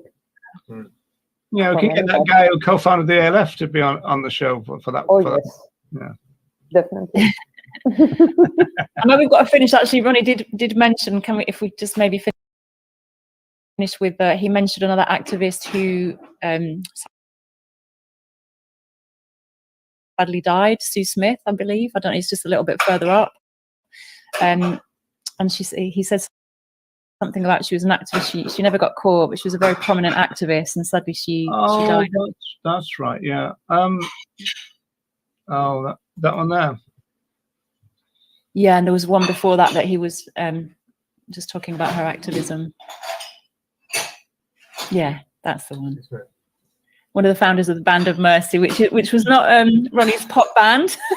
It was actually the kind of the group that they formed before ALF became into being. It was the first name. Did you just say pop band? Pop band, yeah. So it's not his pop band. Yeah, it sounds like it could be, couldn't it? It was a punk band. It wasn't a pop band. Wasn't even that though, was it? Band of Mercy. No, that's what I'm saying. It wasn't a pop band. Okay, all right. But you can't be nasty to me today. I keep telling you this, right? It's International I'm Women's never Day. nasty to anybody. Everybody knows that. Don't they, Tom? Oh yeah. Well, don't stick up for Tom. Don't stick up for him. Ronnie's renamed it Grand Pop Band. So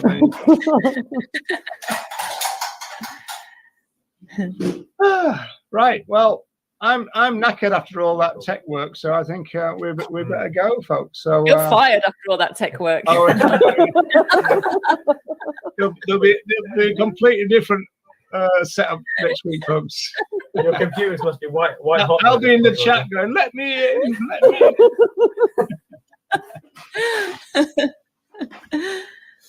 in." So, are we going? We are going. I'm just waiting to be told what to do. Oh, okay. No, we're going to go then. Okay. Oh, we're going to go. Right. Yeah, goodbye then. Okay, thanks everyone. Bye, everyone. See you next time. Bye.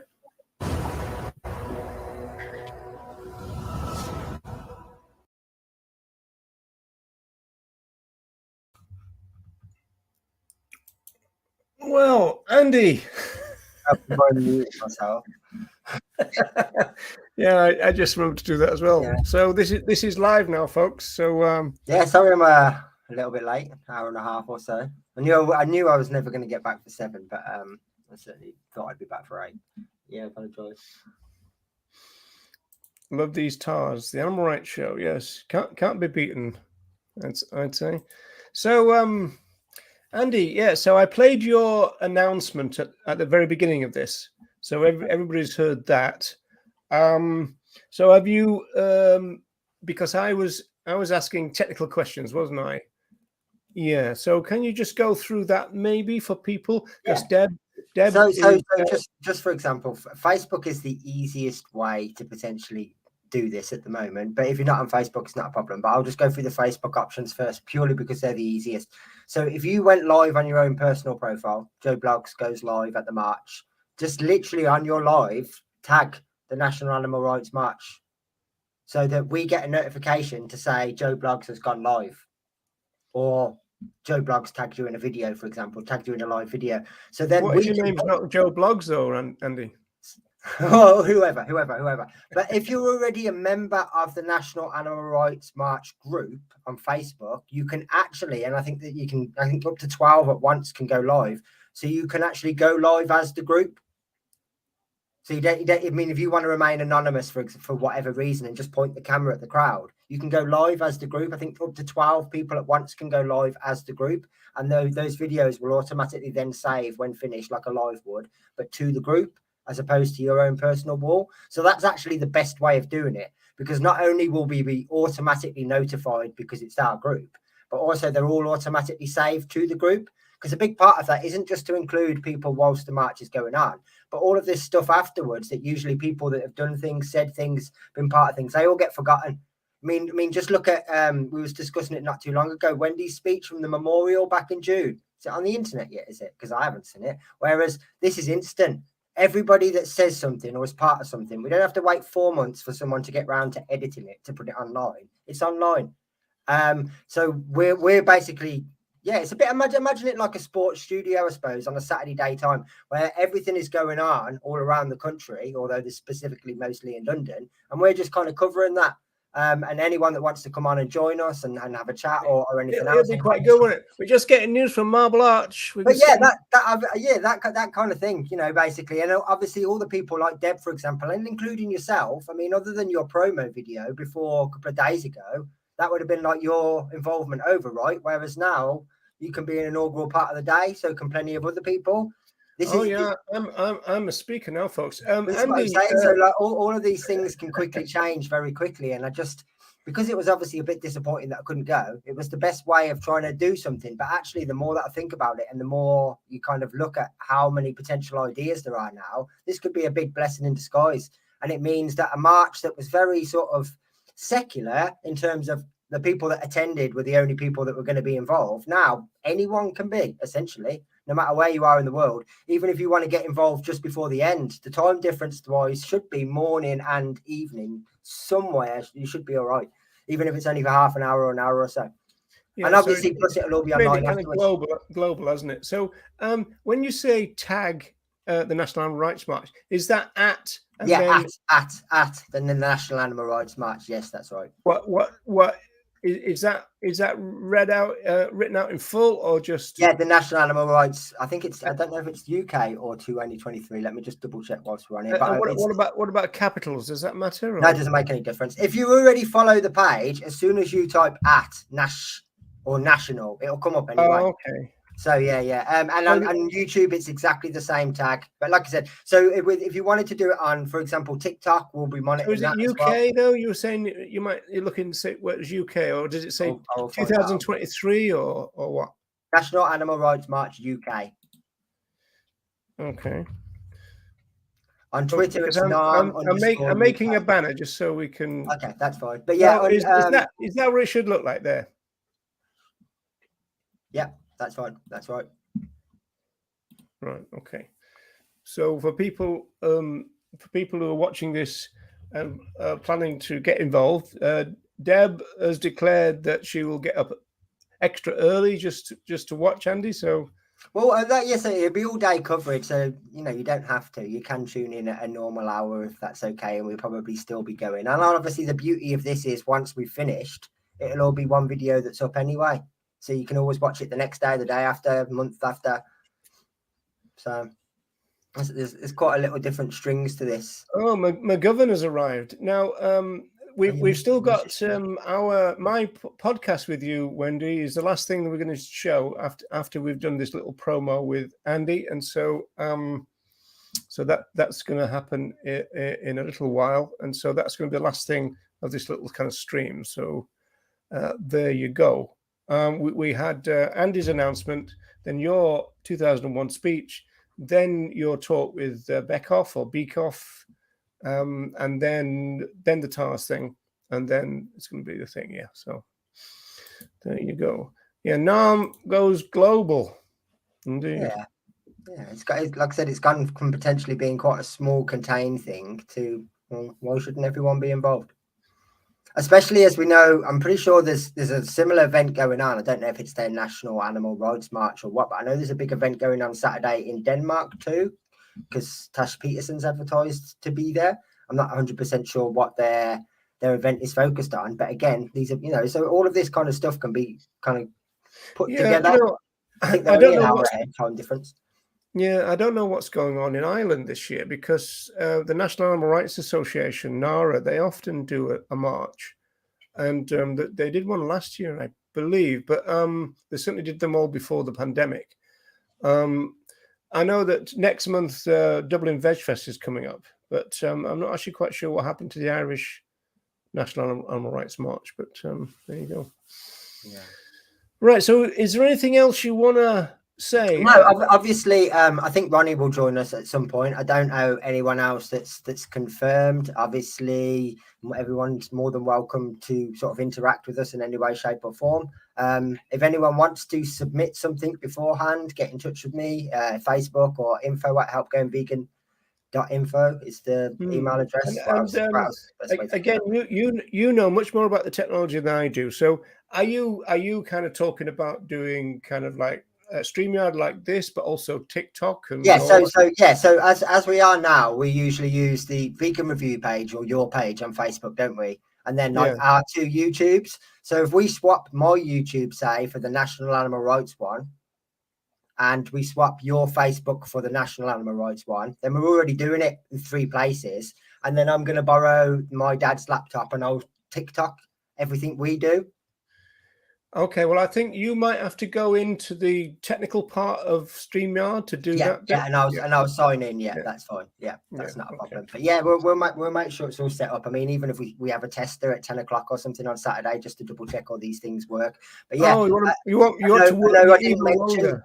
TikTok. I didn't mention TikTok on the video in my promotional video. I forgot all about it, and it occurred to me earlier. But yeah, as long as I borrow my dad's laptop, there's nothing stopping me literally just streaming on TikTok like I quite often do. Everything that's on my screen. So as long as we control everything from StreamYard, TikTok will just receive that and stream it again.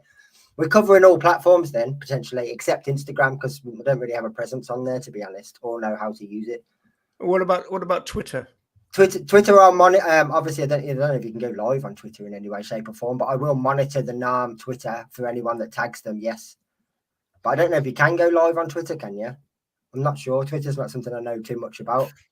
No, I got to admit that defeats me as well. My own question, but yeah, I don't know that. I'm sure. I think there'll be plenty there, Wendy. And actually, now technically, no pressure, but you'll have a far bigger audience than you would have had before.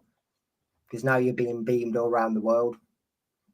Yeah, I messaged Wendy before, and I said I mentioned in the description of this that Wendy is not doing the same talk as she did in 2021. So I messaged saying no pressure, Wendy, just come up with a completely brand new thing. And but I know that already that Wendy is going to include the language part because that's very important. So I know that for a fact, and that bit should stay because it's so important. Absolutely, yeah, and not just important, completely as relevant as it was when you said it last year. It's not like anyone's listened and made the changes. So yeah, it absolutely needs reiterating. Look at this experienced broadcaster of podcasts and live streams is saying yikes. Nobody's buying this one. We both know that even if she hadn't written anything and she just literally had to wing it, it would be absolutely fine. So yeah, of course it would. Wendy. Right. So, okay. Well, in that case, I suppose we better play the last bit. Like I said, there's just if there's any big changes, obviously I will announce it. But as it stands, there's nothing else to say that we haven't already said. We'll just add things as we know them. Yeah, we only really came up with the idea like yesterday, so it's all very fresh and early at the moment. But yeah, I think it all will end up being a blessing in disguise in terms of how many other people now can interact and be involved. Well, Andy, I don't know about fresh and early. Fresh and scary, I think, is the word to use. Yeah, it's certainly been an experience. That's all I'll say. Well, I'm glad that you made it, and it's been great for you to do this little thing. And also, if you want to watch Andy's announcement again, you can do that on Andy's YouTube channel as well. That's a standalone thing, and you can also share it as well. So if you shared it around all the places that you know. Then that means that more people will go, oh wow, so I can be part of it as well. Yeah, the video is uploaded directly to Facebook as well. I know that sometimes people are a little bit reluctant to click away from Facebook, so it's on Facebook, so you can share it directly for those people that don't like clicking YouTube links. Yeah, you can't click away from Facebook now, can you? Personally, I mean, I can understand why people don't like doing it sometimes because it'll ask you to sign in and all these different things that people don't like doing. But in terms of audio quality, it's significantly better to listen on YouTube. Yeah, normally when you go thinking it goes open in app, doesn't it? And that's what I always do. That's what I think a lot of people try and avoid. Yeah, on Facebook they just have to click play. There's no effort. Oh, I see. Yeah, okay. Yeah. Well, that just sounds like laziness to me, Andy. But I mean, it is what it is, right? Right. Okay. So I'm going to start this video, and then so we'll be visible for a couple of minutes, and then we'll disappear. But I'm going to also make sure that we're at the beginning of it, because it might start too early, but we'll see. So thanks everybody for tuning in. So this is the last little clip, but I think it's about 40 minutes long. So enjoy is the word. That's right. That's what I was looking for. Not enjoy. It's different. What can I do differently? And I started to switch. Go back. So, hi folks, hi Earthlings, as I say sometimes. This is on Human Non-Human Relations podcast. This is, I think, the third one we've done as video. If you're hearing audio only, it's because the video didn't turn out. But so we're trying the video anyway. So this is number 46 of the series. I call it an occasional series because I hardly ever do it anymore, really. But we've managed to get through to 46 shows. This is the 46th. And my special guest today is Wendy McGovern, an unforgettable surname. So, we might explain that later. Getting that right, Roger. Thank you. Appreciate it. So Wendy's associated with something called Thrive Vegan World, which is a podcast and an up-and-coming website. The podcast is really good, so I recommend that you check that out. So the best place is Facebook right now. Then is it, Wendy? Well, I usually share the links on there, but you can get the podcast from any of the standard places where you'd get a podcast. So on all the major platforms, so you should be able to get it anywhere, I think.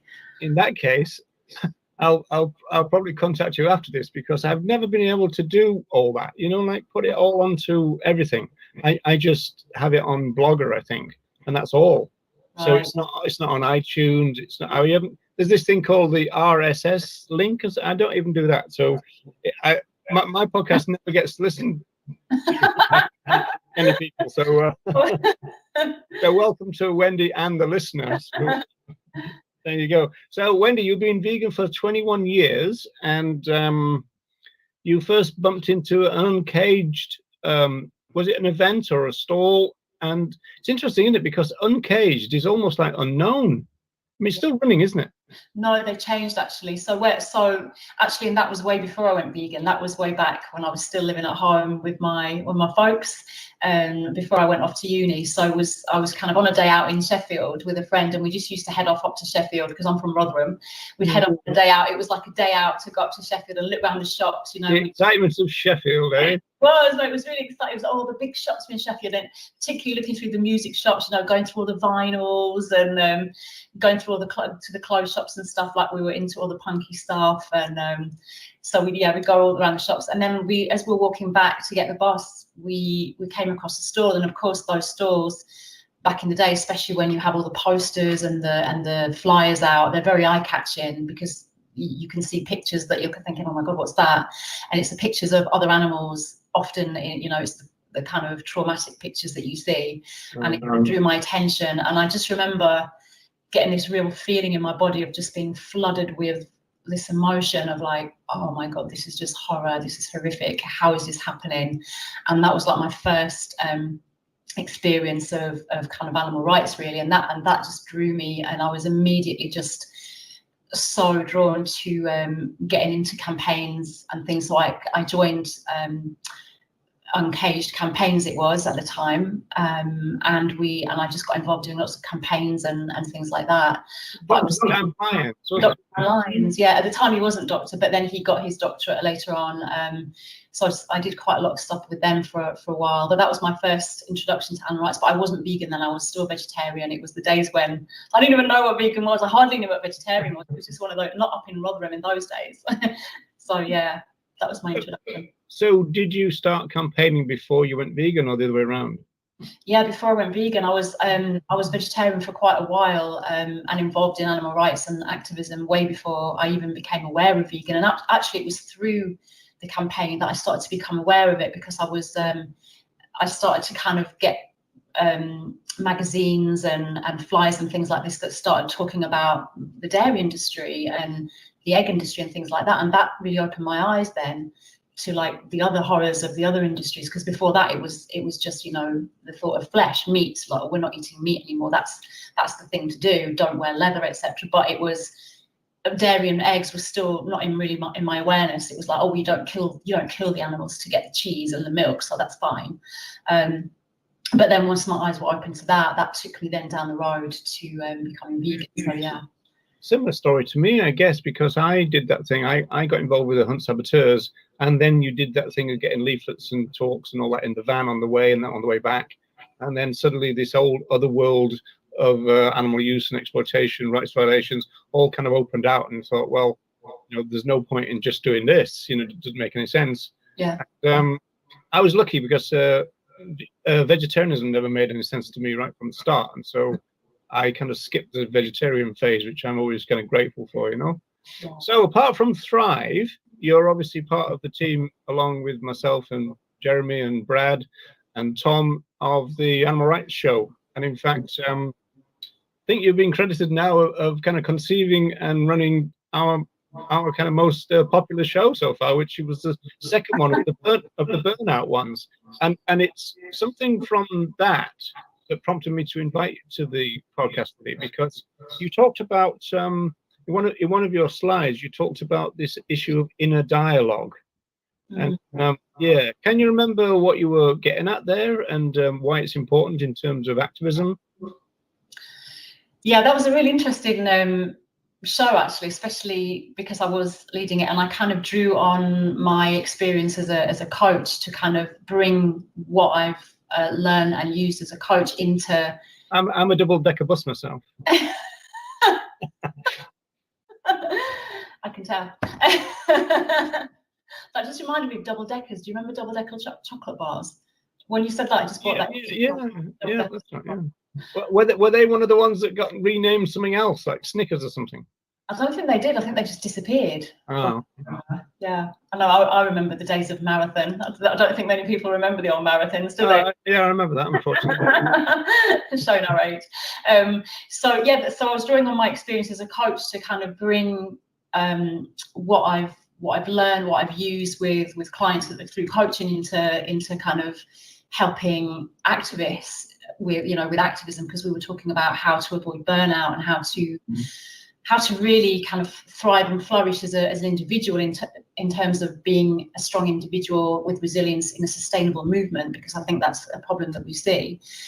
And the inner dialogue, I think that's something that's really important, because our beliefs really are very powerful, and whenever we're talking to ourselves, we have that inner voice.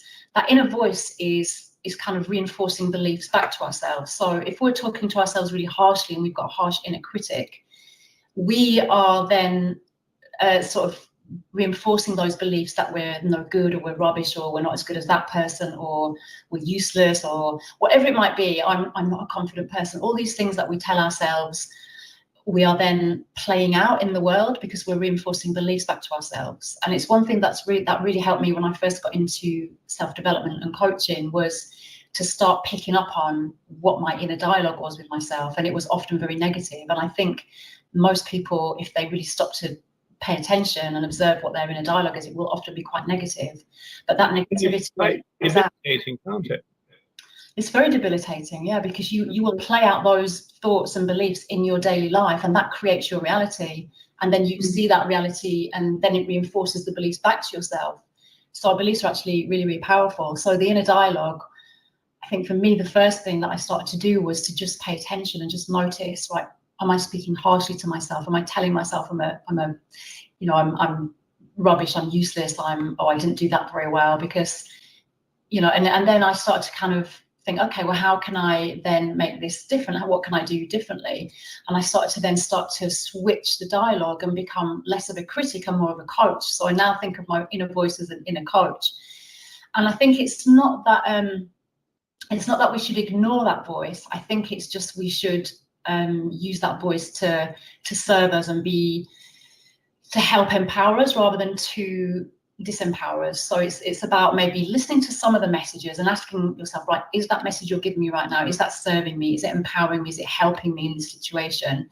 Because sometimes the voice might have a strong message. It might have an important thing for you to listen to and pay attention to, like you're not doing something as well as you could, or so you're not aligned with something that you're doing. So it's important to say, okay, what is the message? Is there a message? And then if there is, what can I do better? What can I do differently? So you actually sort of thank that voice and go, thank you for pointing something out to me. Now I'm going to take that on board and try and do this better, but not constantly beat yourself up, not constantly be hard on yourself. I think that's what I was really talking about with that. Yeah, I want to just focus on one thing you said there, was the empowerment part, because I wonder if that's I mean, if I'm really getting this concept right, because I'm really interested in it.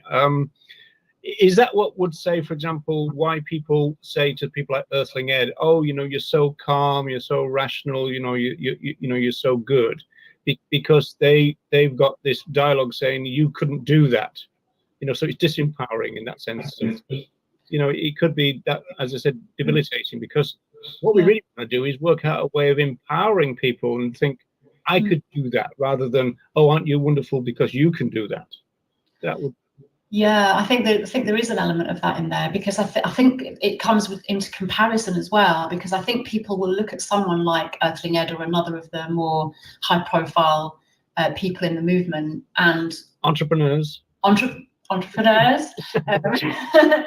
they will, and maybe, and especially I think when someone is put up on a pedestal a little bit, then there's that element of you're beneath them. So you look up, when we even say the language, don't we? We look up to people, so then we feel beneath them. So then we put these people on a pedestal, and it's not necessarily their fault or their doing. You know, as humans, I think we do this. We look up to leaders. We want these figures, but then we always feel beneath them, and we always feel that we're not as good as that. So then comes in the element of comparison, which then can feed in with that inner dialogue of, oh, I'm not as good as them, I could never do this, and look at how good they are, they're out there doing all this work, and I'm just, oh, I'm not achieving anything. It can really play out. But then you can, really stop yourself getting involved in activism, because you might feel you're never going to be as good as that.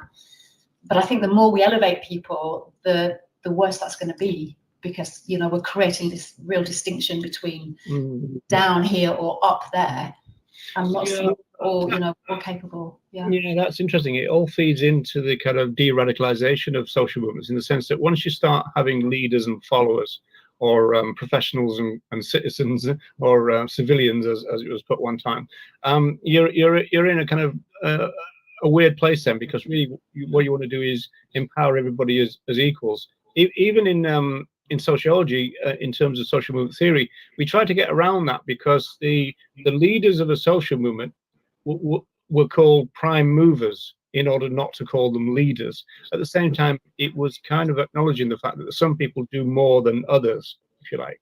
So there's always that, but certainly empowerment within the movement is very important. We need to figure out ways of, rather than kind of aren't I brilliant, it's kind of you can do this. That's the kind of thing. Yeah, definitely. Yeah, I think that'll be an important part of it, because obviously, I'm really interested in kind of empowering the grassroots, and I think it's people in the grassroots. The reason that they pay money to the entrepreneurs or to the national groups is because they believe they can't do that themselves, or they won't do it as good, and that must all be part of the inner dialogue that's going on. Yeah, definitely. And I think, like I said, our belief systems are so powerful. I don't think we really understand. I mean, I understand it a little bit more now because I've read about it and looked into it. But I think generally we don't realize how strong our belief systems are, and how from even before the womb, we're starting to be programmed with information through our mother and the environment that she's in, and all this kind of thing when we're in the womb. And then obviously when we're out and we're being programmed and conditioned by our experiences around us. Those beliefs, especially from those formative years, are so powerful. And if you have got those beliefs from being young, especially of like, oh, you're lacking, you're not good enough, you're not confident, you're shy, or this, whatever those beliefs might be, you are going to play those out in your latter years. You will have modeled your behavior on your, you know, your parents, your grandparents, your environment around you. Your teachers will have given you information, your, you know, your peers, your friends, your the government, even you pick up so much programming. Those beliefs are so powerful, and but the messages you internalize about yourself, especially, will play out in so many different ways in your life. Just an example of how this is a good example of how powerful the your belief systems are and how they play out. Actually, just I'm thinking of a program I saw quite a long time ago, but they wanted to look into the concept of luck, because you know you get people who will think of themselves as lucky, and then you get other people who say they're unlucky, and you tend to see this, you get this in people. So they were kind of running this kind of experiment, or whatever, you know, you might call it, and they had sort of two groups of people, and they framed it in gambling. So they thought, right, how can we kind of play out luck? Gambling's like a great way to test this. So they had these two groups of people. One group was a group of people who thought themselves as very lucky, and the other group thought themselves as very unlucky. And so they took these two groups of people and they took them to a casino. Now they gave the two groups equal amount of chips and kind of sent them on their way to play, you know, to play roulette, and they monitored the game.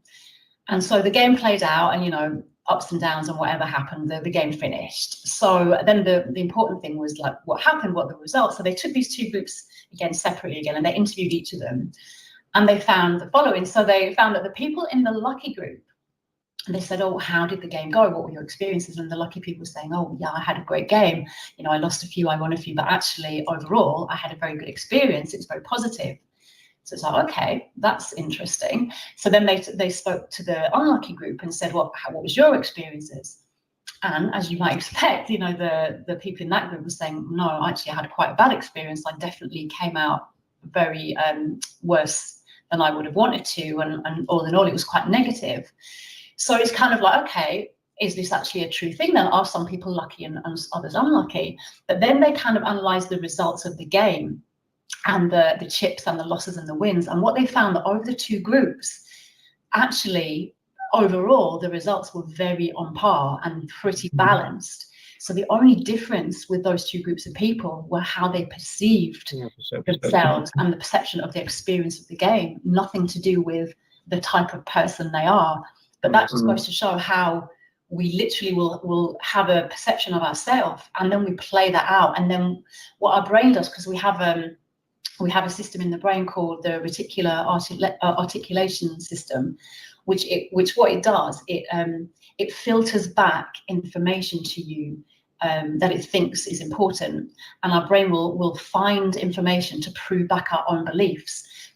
An example of that, you know, do you ever have something where, for example, if you suddenly decided you were going to buy a car, and that car was a particular type of car, and it was going to be red, for example, and then you took yourself out on the road before you've got this car, you've got in mind this car you want to buy, you'd be surprised at how many of those cars and the red car you're going to see on your travels, because suddenly your brain thinks, this is an important piece of information, let me filter that back. So you will see so many more red cars, and you think, oh, where have all these red cars come from all of a sudden? But they were always there, but maybe your brain wouldn't have thought about them before or thought them important enough. So you might have driven along that road oblivious to the red cars before, but now you're really seeing them because your brain is going, this is important, filter it back. So we're always looking to prove back our own belief system. So we'll see it, we'll seek that evidence out and always filter that back to ourselves. So yeah, it's very, very powerful stuff. It seems connected to the ideas of things like self-fulfilling prophecies and all that kind of idea. Going back to the womb, there is this theory that even if you play certain types of music, as it were, to the forming fetus, that will affect their personality and stuff. So yeah, definitely. Yeah. And if the mother is in a stressful situation, because obviously when we have stress, our bodies fill with different hormones. So we have like cortisol and adrenaline and all these hormones that are pumped around the body. So if the mother is in a stressful environment, and especially if that's a chronic environment where, you know, she literally is stressed a lot of the time, those hormones are going to really affect the development of the fetus, and the fetus is developing in order to be prepared to be born into a stressful environment. So even from that young, you're adapting to your environment and hormones and stress and things like this. So yeah, it's really interesting, isn't it? It's interesting that. Actually, as you know, I used to teach the sociology of humor, and there's this old joke about this woman who knew she was having twins, male twins. So she used to say at night time for them, you know, be good, you know, be conscientious, be a gentleman, you know, and this kind of stuff. So she ended up being pregnant for 30 years. And so they so they decided that in the end they would have to do a cesarean section. And so they opened up the womb, and there was two perfectly formed kind of gentlemen in there, and one's going, after you, and the other one said, no, I insist after you, you know. So it does work, the womb thing. So, it's not a particularly good joke, but it's one that I remember. I always remember the bad jokes for now.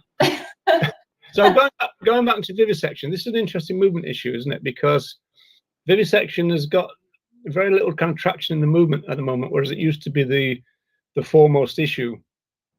And I know that, you know, you're interested in that. Mel Broughton and people like John Curtin have talked about that. And do you have a kind of idea about what's going on there? Is it just because everything's based on veganism now, or what? You know? Yeah, I've tried to work this out myself and had lots of conversations with different people about it. And when I started, and perhaps like same as you, Roger, when you started, a lot of the movement was anti-vivisection. Most of it. Yeah, most of it was very dominant in the movement, and it was like that for a long time, along with kind of, you know, hunt stabbing and you know, anti-fur campaigns and things like that. Yeah, so it almost feels like there's been a shift, especially in the last few years, with the rise in veganism, maybe. And I think now, because as we've said before, like there didn't used to be such a thing as vegan campaigning. It was campaigning against vivisection, or as we just mentioned, there wasn't such a thing as campaigning and trying to outreach people to becoming vegan. That didn't really exist. And I think it's almost now the shift has happened where that is now dominant in the movement, is like, it's the outreach to become vegan, you know, which I'm not saying this is a bad thing or anything like that, not at all, but I think it's almost, there's been a massive shift away from vivisection. And I don't know if it's also partly because of the campaigns that happened and in the past and everything that happened with say ALF and the likes of Mel and all the, you know, people who really were in these campaigns, but then obviously ended up going to prison and things like this. And the Shack campaign and all this, and I don't know if also the industry has also made it much more challenging as well to, like, you know, to get in to get exposure, even to get footage in the laboratories, and I just think it just seems like it's been a real shift, and maybe now it feels that, oh, that's really much more difficult now as well. It's more difficult to get footage and get into laboratories. It's much more difficult to speak to people about vivisection than it is about veganism. It's much more, it just seems less available almost to new activists. I feel that's the way it feels to me. I don't really understand how we can shift it apart from just putting more focus into campaigns, which I know is happening. I know Mel is back on with a lot of campaigns with Speak, and I know there's an element of this being introduced into London now with campaigns outside different universities and things in London. So I know that there's a little bit more happening with it, but it just, you know, I really think about this a lot and think, well, how can we do more effective campaigning now in terms of anti-vivisection? What can we do more? Who can we speak to? Who can we talk to? How do we raise the awareness to the public about this? It seems like it's a very difficult area to talk to people about as well. A different energy to veganism, I think. Yeah. Do you think that the you know, the advent of a vaccine for the COVID-19 virus will cause a division in the vegan movement? I can see that already, actually. I can see there are people who are very much pro pro-vaccine and really kind of on board with what COVID is all about, and we have to, we have to look after ourselves, and if we're going to save our lives and all this, we have to go along with that. And then other people are not even believing that COVID is even real. There's almost so much going on. I can see in different, in different ways, people having these different opinions, and then also that the theory of like, we're not going to have the vaccine, even regardless of vivisection, in that what are they trying to pump into us? What are they giving us in this vaccine? But definitely in terms of the experimentation that's been done on other animals with the vaccine, I think a lot of people, I think the core of people feel very strongly against that, to be fair, from my experience and what I'm hearing people talking about. What do you think about that? What's your view on the vaccine? Well, it's interesting. I mean, some people ask me if I'm one of these kind of anti-vaxxers, and I said I'm not, but I'm anti-vivisection, and so that obviously colours my attitude towards vaccines. I mean, vaccines are a difficult one from the anti-vivisection thing, in the sense that even all the new batches, as far as I remember, or at least it used to be like this, every new batch would have to be tested. Just again for the toxicities, make sure that it's still kind of okay, because obviously, viruses kind of evolve and change, and I suppose vaccines have got to do that as well. And so there's probably a little bit of kind of tinkering going on all the time in response to what's going on in the changes in the virus itself. So that means that there's a continual cycle of vivisection going on in terms of vaccines, as far as I know. I mean, obviously, all kind of old-time vegans have maybe been okay about using certain aspirins that were developed 70 years ago or something, and never changed. They were never updated. And so therefore, okay, there was some experimentation, but it was way back then, and it never got repeated. Whereas with vaccines, you've got a more difficult problem, I think. So yeah, I think it's gonna be a tricky one. I mean, the Impossible Burger created a problem. Exactly the same issue. Interesting. With any medication, you're going to get that. Any treatment, if you go into hospital for any kind of treatment, you're faced with that dilemma, aren't you? Like, should I accept this medication, knowing that it has been and probably is still being tested on other animals? And it creates a real dissonance. I know for me, it's a very difficult one, and I avoid as much as I possibly can. I really do. And I haven't yet been faced with that, a big health problem that would require sort of serious. Yeah, that's the thing. When it becomes a necessity, that's the issue. And I think most people are very kind of forgiving in that sense then. But in my experience over the years, most vegans tend to be pretty kind of low in terms of their pharmaceutical kind of intake. I mean, I always tend to think that your average kind of Joe soap, you could pick them up and rattle them. The number of times they're just kind of popping pills for this, that, and the other. Almost like the immediate kind of first inkling of anything. Oh, I reach for the bottle. And I don't think vegans do that. And so in that sense, there's a difference in the first place. But it is that kind of life-saving, life-threatening kind of issues that then come very sharply to focus, I suppose. I have that question: do we actually really need them? And I was speaking to John Owen a couple of weeks ago, and he has had very serious heart condition diagnosed years and years ago, and he was on a lot of medication. But in the last few months, he's taken himself gradually off all his medication, pretty much. I think nothing, if like one thing he's left with. And so it goes to show that sometimes I think, again, it goes back to that conditioning and beliefs. It's like, if we believe we need it, we need it. It's like if you believe you can or you believe you can't, you're right, because whatever you believe will prove to be true. So sometimes I think our beliefs are probably feeding in even to our physical conditions, and then we believe we need the medication or we're going to die. So it's, it's very... There's some interesting sociology on that too, in the sense that it was found that patients would go to their doctor and they would feel that the doctor had not done their job unless they got a script, that the end product had to be a script. And if the doctor just talked through the issues and maybe gave some lifestyle advice or just some general kind of advice on all kinds of different kind of variables and spectrums, it wasn't good enough. They wanted the script, and without that, they thought the doctor wasn't very good. So there's this kind of pressure always from the patient, as well as the pressure from the pharmaceutical industry, in the sense that, you know, doctors have forever been taken to conferences which end up being like golf tournaments, this kind of stuff. And so there's a lot of pressure on doctors, which is why, you know, when people switch from one doctor to the other, one doctor might go, oh, well, we'll put you on another kind of regime, you know, and essentially they're going on to the kind of pharmaceutical business that sponsors them.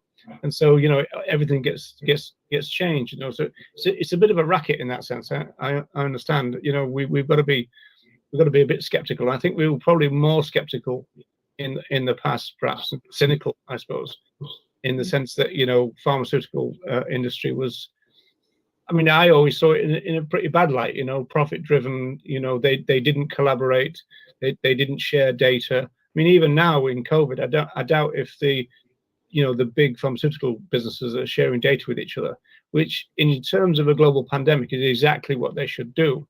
If you know, human health on the global scale was really that important, they would forget about profits and you know business secrets and all that kind of stuff, and they would collaborate. But I'm not sure if it's happening, you know. And of course that just means that there's going to be more animal tests then, because there's going to be duplication going on rather than it all just being coordinated. Typical pharmaceutical kind of things. I mean, you don't even see. I mean, you'll know names like Hans Royce. You know the kind of scientific anti-vivisection. They were real big in the 80s, and you don't hear any of those names anymore in terms of, or you don't hear about anything about on video. You don't hear about their books. You know, so anti-vivisection has kind of really dropped off the cliff. You know, so it's. Yeah. Interesting. I mean, it'd be interesting to see if it'll make a comeback. Maybe. I mean, it could be something to do with the numbers, I suppose, in the sense that, you know, obviously animal use in terms of animal agriculture, you know, massively dwarfs vivisection. I mean, you know, it hardly registers if you did a comparison. But we talk about billions compared with millions, you know. I have heard activists say that actually, in terms of, well, if we're going to do this on a relative scale, the numbers of animal agriculture far, you know, swamp those you know, the other animals who are in the laboratory sort of thing. And I think it is just more accessible. I think it's easier as well for activists who are especially new to the movement or new vegans to be, you know, to come into groups that are talking about diet and cruelty. We know we can have a whole conversation about that, cruelty and suffering that's going on. I think that is quite easy, isn't it? It's quite an easy. It's not easy as in, you know, it's not easy to do, but I mean, it's easier to kind of advocate for those kind of things, for a change of diet.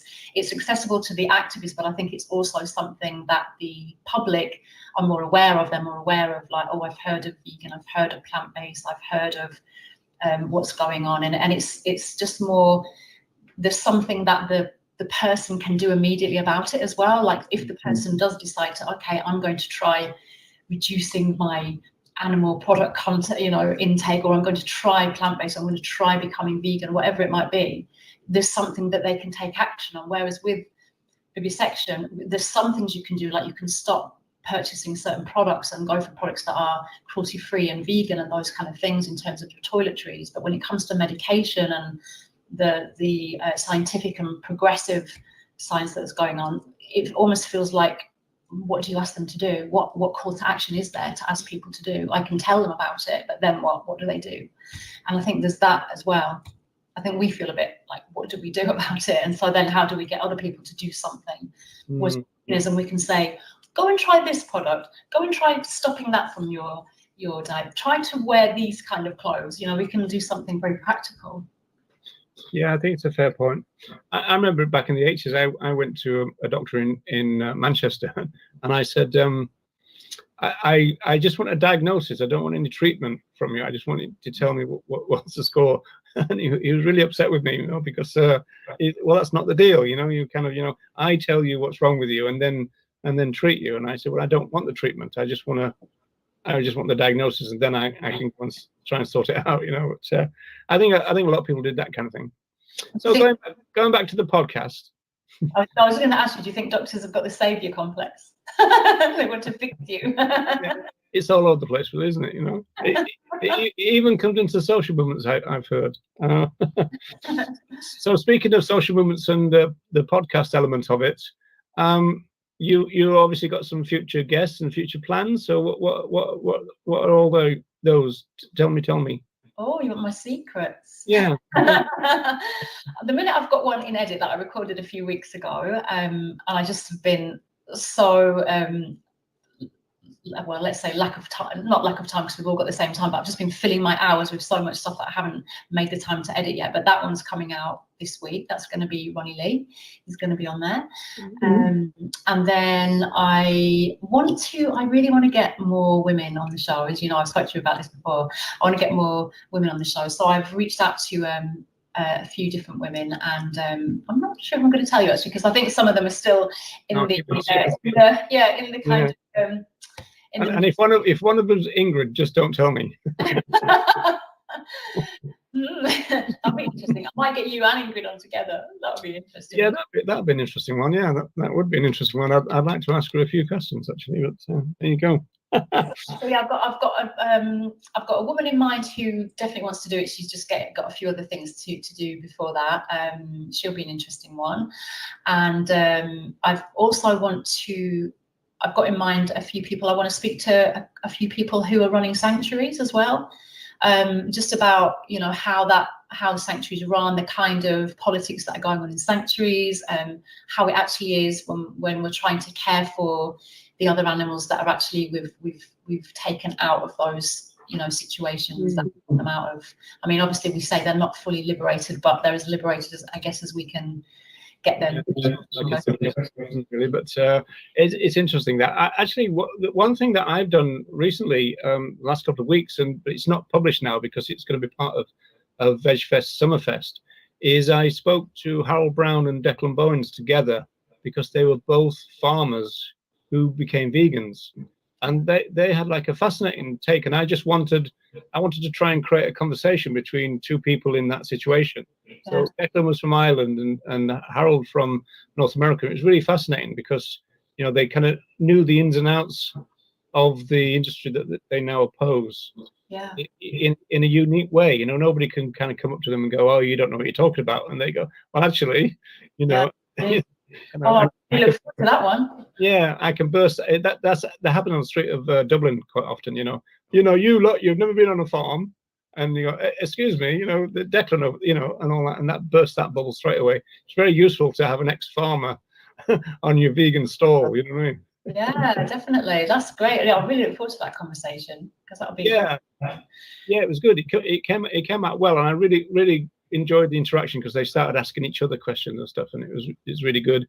And they were talking about the difference between subsidies in the different countries and all that. But I won't spill any more of those beans because that's going to come up in August. So I want to thank you for being my guest, and I look forward to seeing you again, which is probably going to be in a couple of hours because we've got a planning meeting for the show coming up. We do.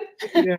So we've got a show on the 1st of August. So I'll probably get this out before that. So we might as well advertise it. So the Amorite show, next show is on the 1st of August, and it's called Beyond Welfarism, and it's talking about trying to introduce rights-based language into whatever activism that people are into, I suppose. So in terms of showing computer footage on the streets or just stalls or whatever. And so that's going to be an interesting one. That is going to be interesting. Yeah, feeds into all our kind of Tom Reagan stuff and all that. So, So the rights way, I think we've got two titles, haven't we? We've got the Communicating the Rights Way, and then Beyond Welfarism. And I can't remember the end of that one. Yeah. Oh, yeah. So we smashed them together and just. I think it's got kind of like a title in the meme or the kind of thing, and it's got a longer one as part of the description. So 1st of August, folks. So thanks again, Wendy, for being my guest, and I wish you well and good luck with your podcast. And I do these so infrequently. You're bound to catch up with me, so you'll be overtaking me within a couple of months. So thanks for having me on, Roger. It's been an absolute pleasure. Thanks for asking me. You're welcome. You take care.